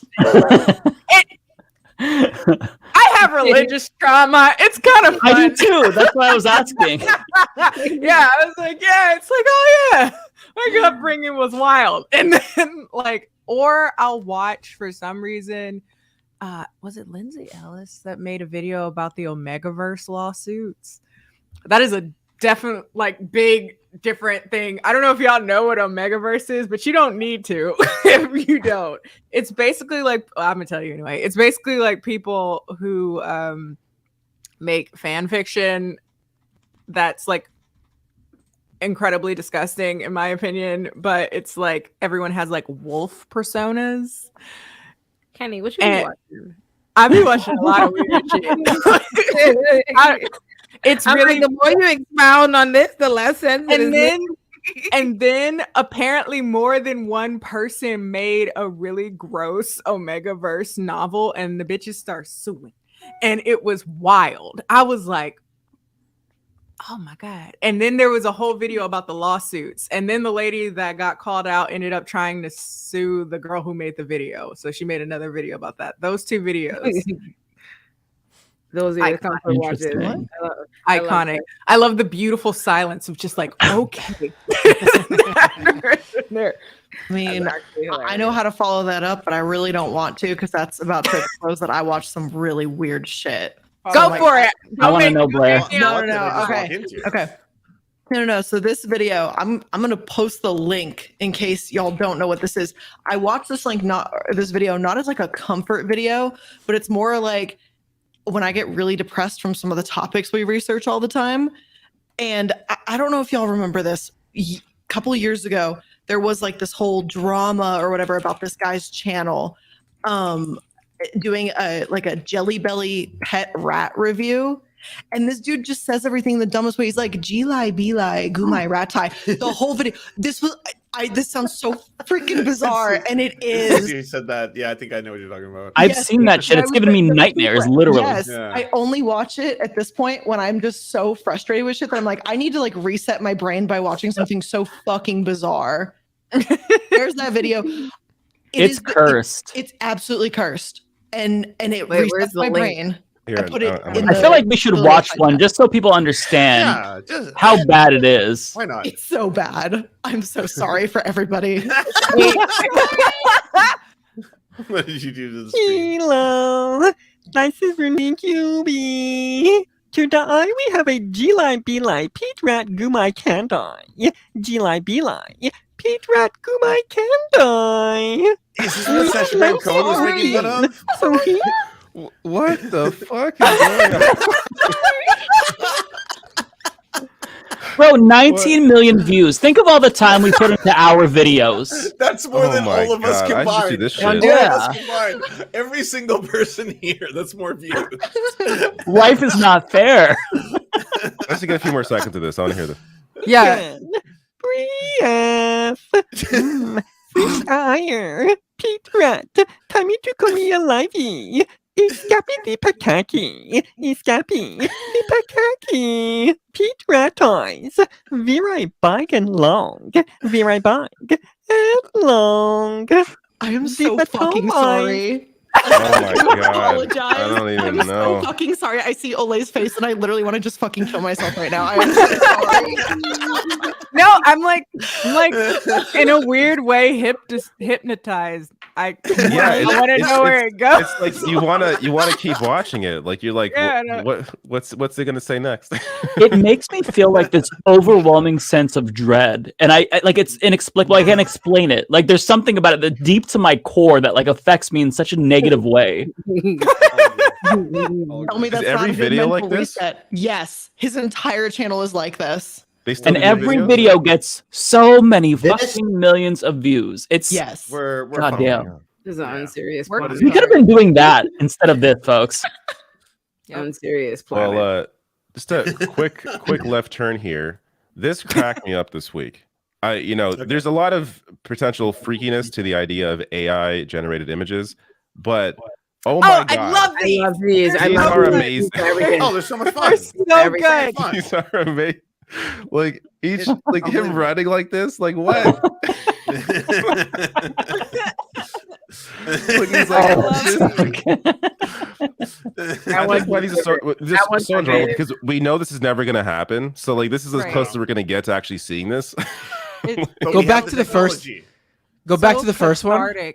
Oh my god. Yes, I love the AI misunderstanding what it needed to do there and giving Donald Trump the little Billy Club belt buckle too. Yeah. You see? And he has like 3 legs. He's going for the dick. Looks like. Yeah, I was gonna say, whose leg is that? There's one that shows Melania crying, and it's like, and Trump's the cop. It's like, it's so.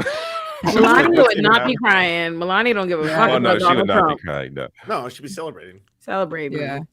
Why is there a man in that one? Go back one. Why is there a man in one of those like classic like Russian hats standing back there? Do you see? Okay, so I have new information. Wait, I have information. Apparently, someone in my chat is saying the creator of these original pictures has been banned from using the Generation app.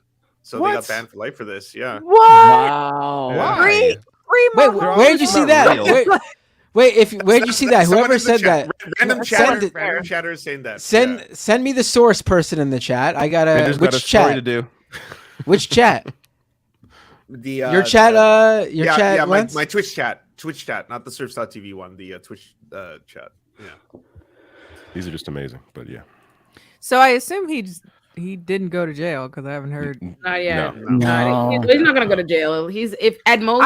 He's not gonna go to jail. At most, he Maybe gets indictment for something, maybe but he's not gonna indicted, but be. he's not gonna go to jail. We're not But that I like lucky. that he's mad about it. I like that he's mad about it. Mhm. Yeah. Because Like, my friend, I was on the phone when he was talking about like, yeah, they're getting me on Tuesday or whatever.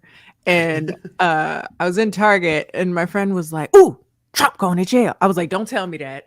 Don't tell me that because you're going to get my hopes up. And she was like, yeah. And then her mom was there and she was like, yeah, he said. I'm like, oh, man, I don't care what he say.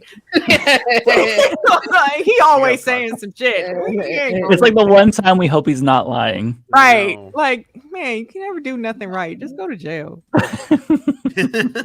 Oh my God, this video. And everybody hopes up.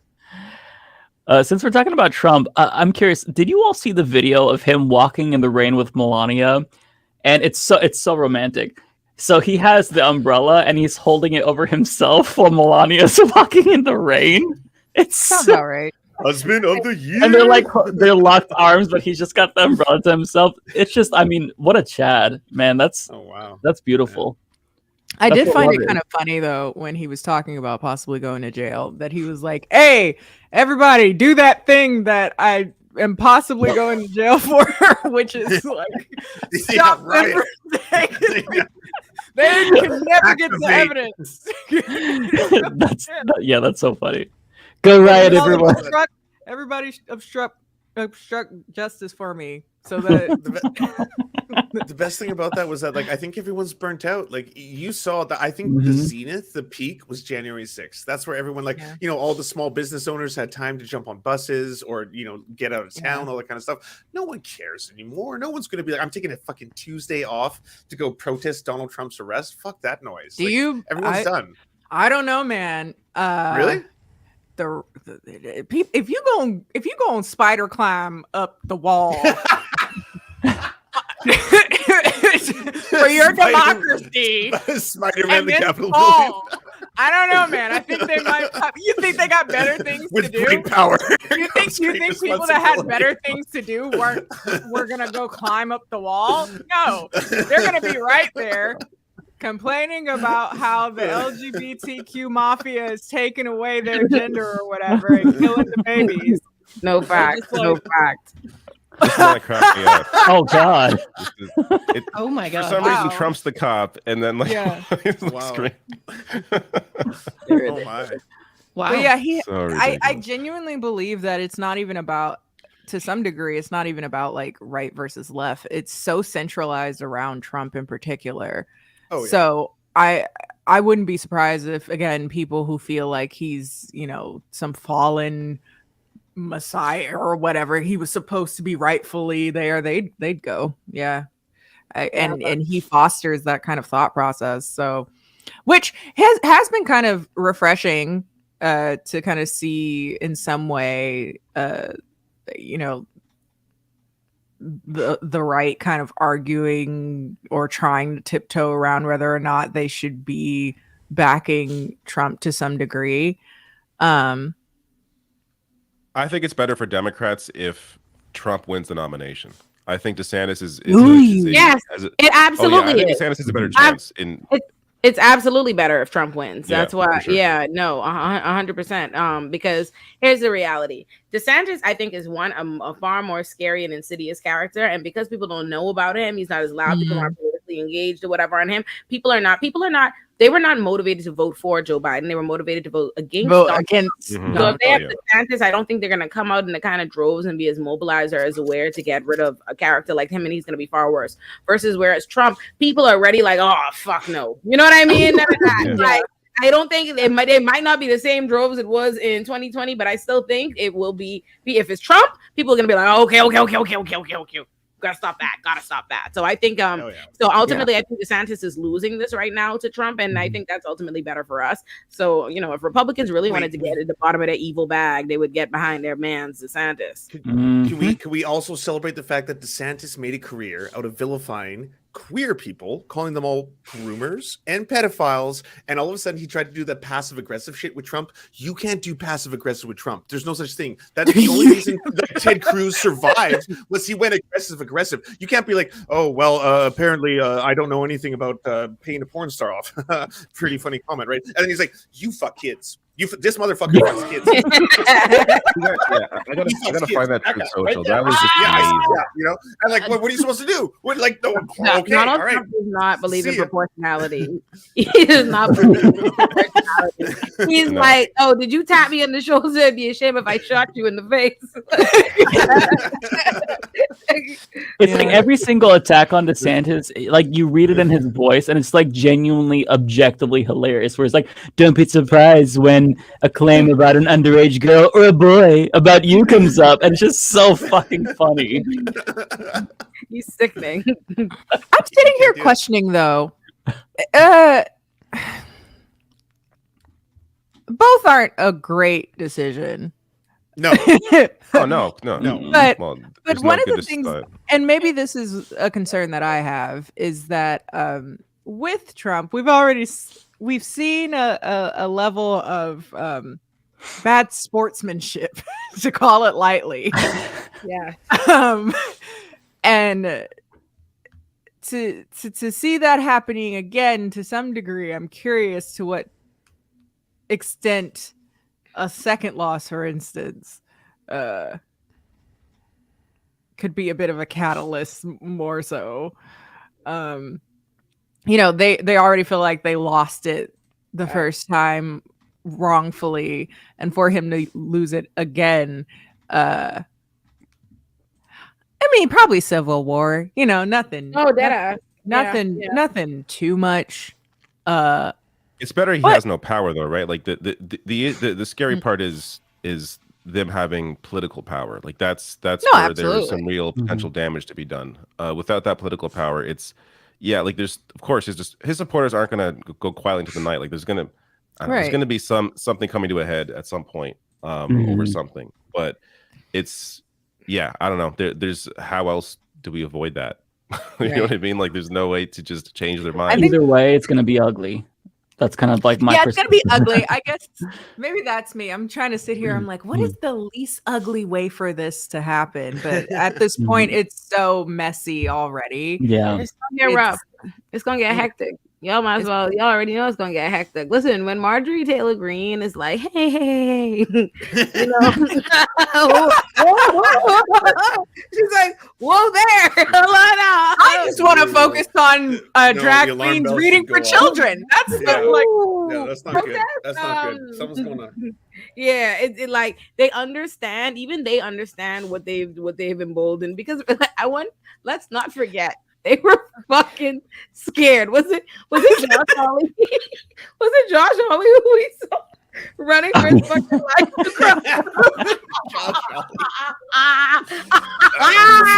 For freedom, brothers. Let's liberate the country, brothers. You go. Come on. That is the funniest shit. When you think about it, really think about this, right? In your life. How do you live that down? When in life does anything happen that you just break off running? Like, you're not scared in real life? Start running like that is so not a thing that's about. So imagine the fear. My man was in a full sprint in dress shoes. I will say one of the greatest like dark comedy moments was kind of because whenever something chaotic is happening, Twitter is a free-for-all. Particularly Black Twitter is a mess. I have never laughed so hard in my life. Was the day that they were climbing up the walls and falling off the building. And I saw a tweet that was really hit me at the soul. They were like, I don't think we talk enough about how actually January 6th was also incredibly funny. And it's like, I hate to say that. It was also some of the wildest shit you've ever seen in your life. And I'm like, damn, I hate to admit it, but it actually was. Just watching people literally fall off of walls when they could have took the stairs. It's crazy. Yeah, it's crazy to me. It was embarrassingly American is what it was. But I think that's true. So embarrassing. I remember just getting really drunk and watching it like, what the fuck is going on?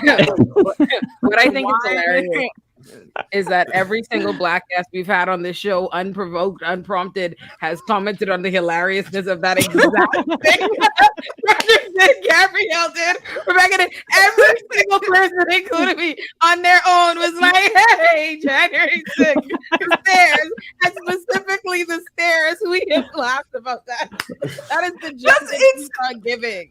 Because, like, why do people like to climb on shit? I don't understand. And I've always had that question because whenever you I remember one time I was traveling, I was in Korea, and I was drunk on the street just watching people climb up trees, and I was like, why?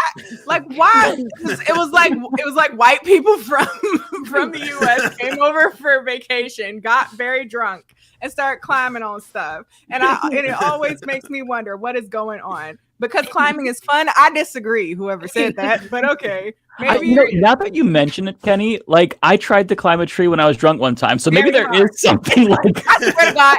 Okay, like, making everything about race. I'm gonna do it. One. I'm gonna make everything about race. We need to bridge the gap on this one. This is about race relations, everybody. We're gonna explain. I was trying to avoid it, but I'm gonna make it about race. Every drunk white man I've ever met starts climbing on shit, and I'm like, it's yourself. It's true. No, sorry, it's the white man's confidence. All right, we don't have a choice. Y'all reach the level of exploration. I feel called out. Y'all reach the level of exploration that comes from. We don't think there will be consequences for our actions. Trying to conquer trees, can't help yourself. Get drunk and start climbing on stuff and try to take Right. You know what makes it so much more incriminating for me? And I don't know if he remembers this, but I made my husband film me. And I watched it the next day, and it was so unimpressive. Like, I just grabbed onto the tree, and I, like, kicked my feet up, and then I just, like, hung there, and then I just dropped. But as I was doing it, I'm like, no, you gotta film this. It's gonna be so fucking cool. No fear of gravity, man. This is what I mean. Something I've never in my life done. Never in life have I started climbing. Nothing. I have never gotten higher than I needed to be. And that's what I mean. I'm curious where that comes from. I've conquered because they done conquered everything online. They gotta reach for the sky. Like, no glass ceiling for me.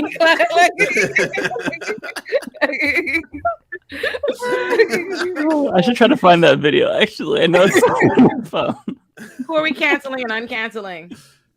First, I just want to quickly bring this up. It took me a long time to find this because Trump goes wild on Truth Social. I don't realize how much he truths out there in Truth Land, but this is how it's like. DeSantis is done. Like this is a, he says here about DeSantis on education. Florida ranks 39th in health and safety in the country, 50th in affordability, 30th in education and childcare. Hardly greatness there. The fact is, Ron is an average governor, but the best by far is the country in one category, public relations, where he easily ranks number one. But it is all a mirage. Just look at the facts and figures; they don't lie, and we don't want Ron as our president. Like he is, and this is one of many. Like he went like there's like kind of have this like hyper focus in particular. Mm-hmm. I love to some degree. I love how transparent his foolishness really is, which is a little concerning that so many people are fooled by Trump. It seems so obvious because they love it. They love the most brazen white supremacists. Who can be the most brazen white supremacists of them all? Yeah. All they care about is the alpha in the room. Who's the loudest? Who criticizes the most? That's you can't. DeSantis can't compete with that. Like there's like so Trump has to be behind bars for DeSantis to win. Like that's the only way. Says the thing that everyone's thinking, quote unquote. You know that type of foolishness, but just. I just wanted to put a comment on the screen because after David said he trued, somebody put this up and said he trued. You trued.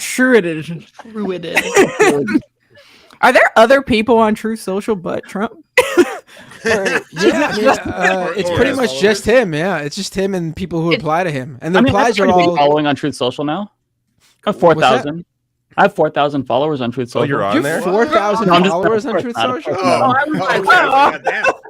deadass. I gotta get on. I was like, we might have to cancel you this episode. No, I deadass thought it was. Isn't it? Okay, isn't it his app, or is it just like other right wingers in general just wanted something as an alternative to Twitter?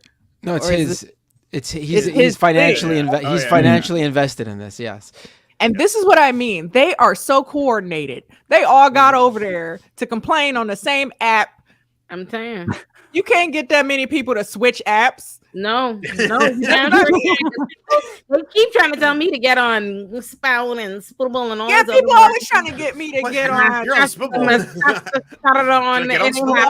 And everything. You can't get my ass on nothing else. But they said, hey, they are the what is it? The mainstream media is trying to like silence my loud ass. So I'm gonna make my own app, and they actually went. This is what I mean. They're coordinated. That's why I'm like, don't necessarily underestimate the idea. Well, they can win a like, primary. He can win a primary. He can't win a general like this. Yeah. Like this, especially after losing the election last time. Like it's not. No, there's not too gonna much happen. shit. It's too crazy. Like I have honestly, very little I faith hate- in America. Maybe that's why I really don't. I don't trust us. I don't trust it. Like I don't. Trump would let it go. He's really like, it's really annoying. I'm like, because my guy, you didn't even originally, you were so shocked you won in the first place. You couldn't believe it. How we gone from that to you won't let it go. You already done did it. You did it. You was president. They like impeached you twice, my guy. Like just chill out. Just chill out. You're rich. Go do other shit. Why are you so into this now? Like I will say the fallout has resulted in me finding like some cool YouTuber people that were covering like the lawsuits in particular. Shout outs to Legal Eagle. Legal Eagle's good. I like Legal Eagle. I'm He's just good being like a good nerd, just sitting there like, oh man, I could take the LSAT now. I believe in it. Overly so. Didn't study for shit. I got it. I could go to Harvard Law.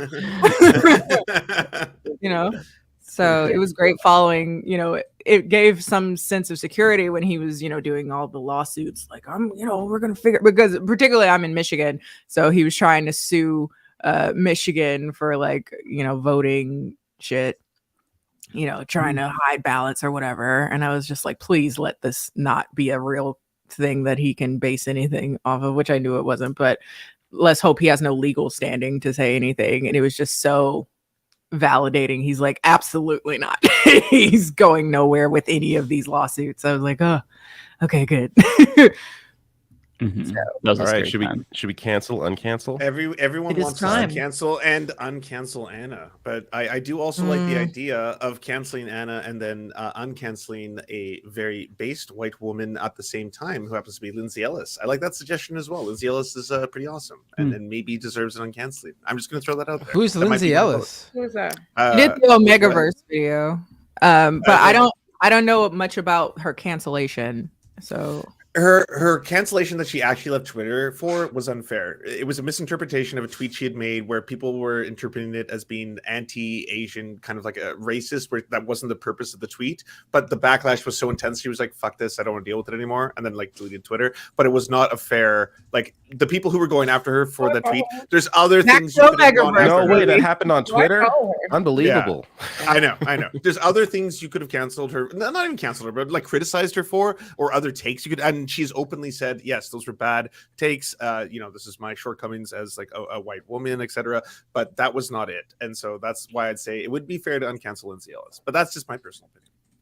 Yeah, I follow her, but I don't know who she is or why. I've seen she makes long form content. Well, I think she's officially left YouTube as well. So I wasn't quite understanding what was going on in regards to that, but she makes long form content, and that's what I'm really into these days, is people that make essentially documentaries. Yeah. Oh, this woman has 1.21 million subscribers. That seems like somebody who's doing better than me in life. I don't feel like I can do anything for her. Seems like she's doing all right. This can't be the standard. This can't be the standard. Oh, but it is. Look canceled to me. I don't have a million subscribers anyway. I'm like, all right, fair enough. Well, I rest my case then. Yeah, no, I guess I'm out. Yeah, I guess I think the favor we can do to fans this week is we won't bring charges against any popular beloved white woman commentator. No charges. Normally uncanceled, but you just leave it alone. We declined to prosecute. We had a full conversation. We don't have to bring that back up again. It's just, no charges. Mm-hmm. Yeah. I should have kept prepared though. I have no idea who I would bring in. Yeah, no. I guess we never have I don't know. We need a new running segment. Yeah, maybe we need to change the segment. Yeah. Or animal facts. Or is that your thing? There's not enough content to feed this. Me. Fair. What if we do a segment where if we can't cancel anybody, then we like shout out smaller leftist content creators or journalists or stuff like that? I really like shining a light on these people who are trying so hard with the algorithm fucking them up. You know, First up, the tough. Rational National. He's a really good guy. Does a lot of good YouTube content. I'll give a shout out to Foreign Man in a Foreign Land, the YouTube channel. He makes amazing videos. They're fucking incredible. He's so funny, and he's behaving. I don't know your personal friends. Oh, damn. Yes. I would not have assumed that. I think that would have been a little weird for me too. It's a very tiny island. You should.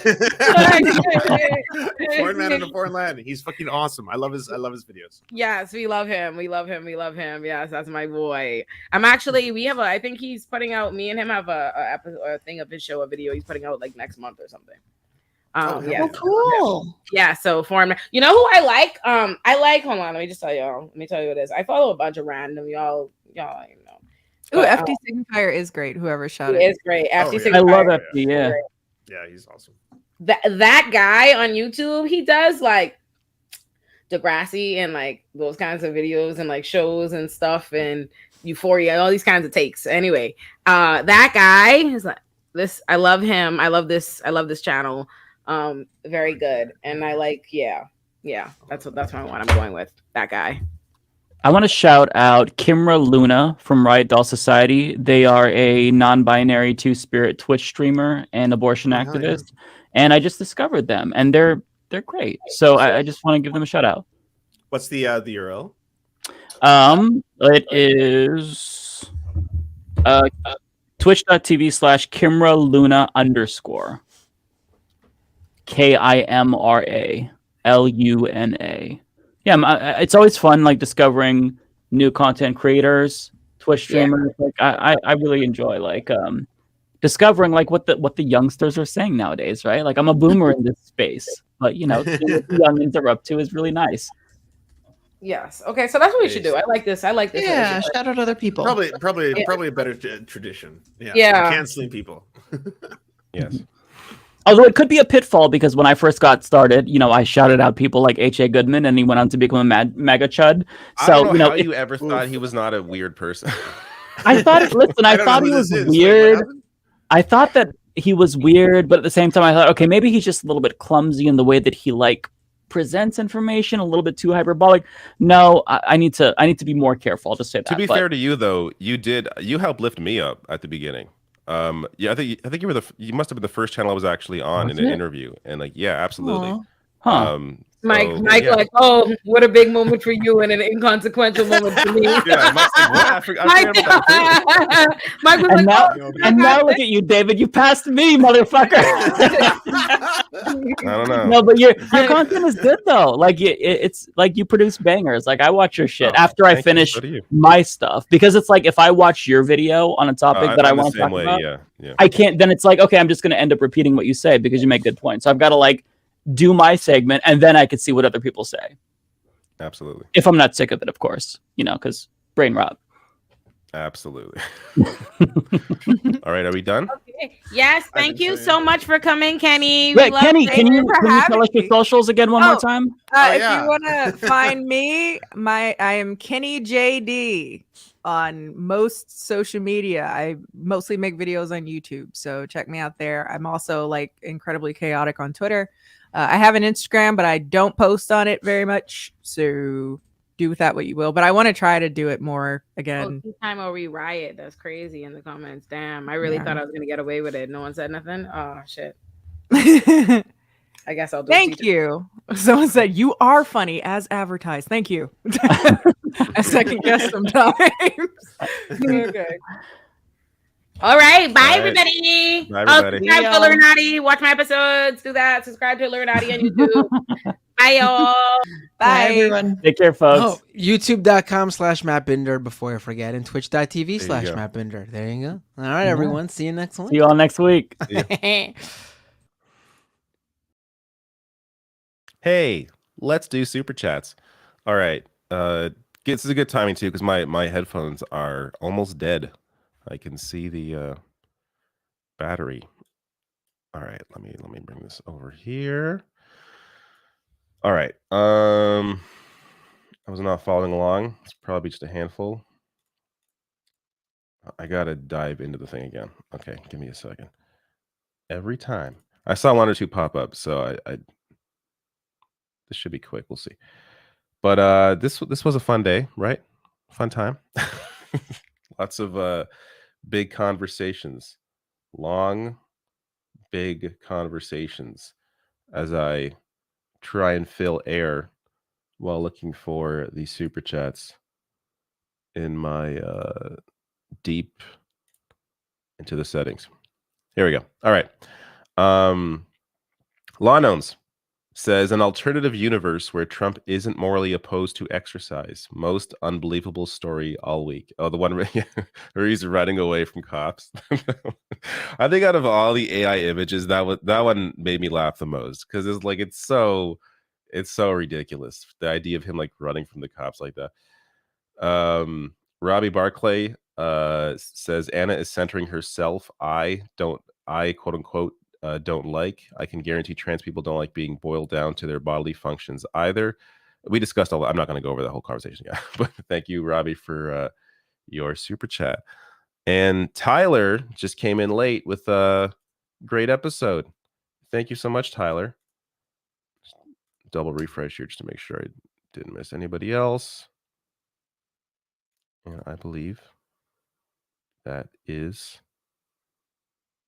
good. All right. Thank you, everybody. I'm going to probably play some 3DS. I've been on a big 3DS kick because the eShop is closing, I think, on the 27th. So make sure, if you're going to illegally obtain your video games, to download some 3DS games because there is a lot of good content that I feel like when the 3DS was big, I wasn't really paying too much attention. And now I feel like I missed out on a lot. So I am back. I am deep in the 3DS content right now. Also, Chia, fantastic game. I'm not sure what I know. It's on PS5. I think it's on PC as well, but it's part of PS Plus. Really, really good.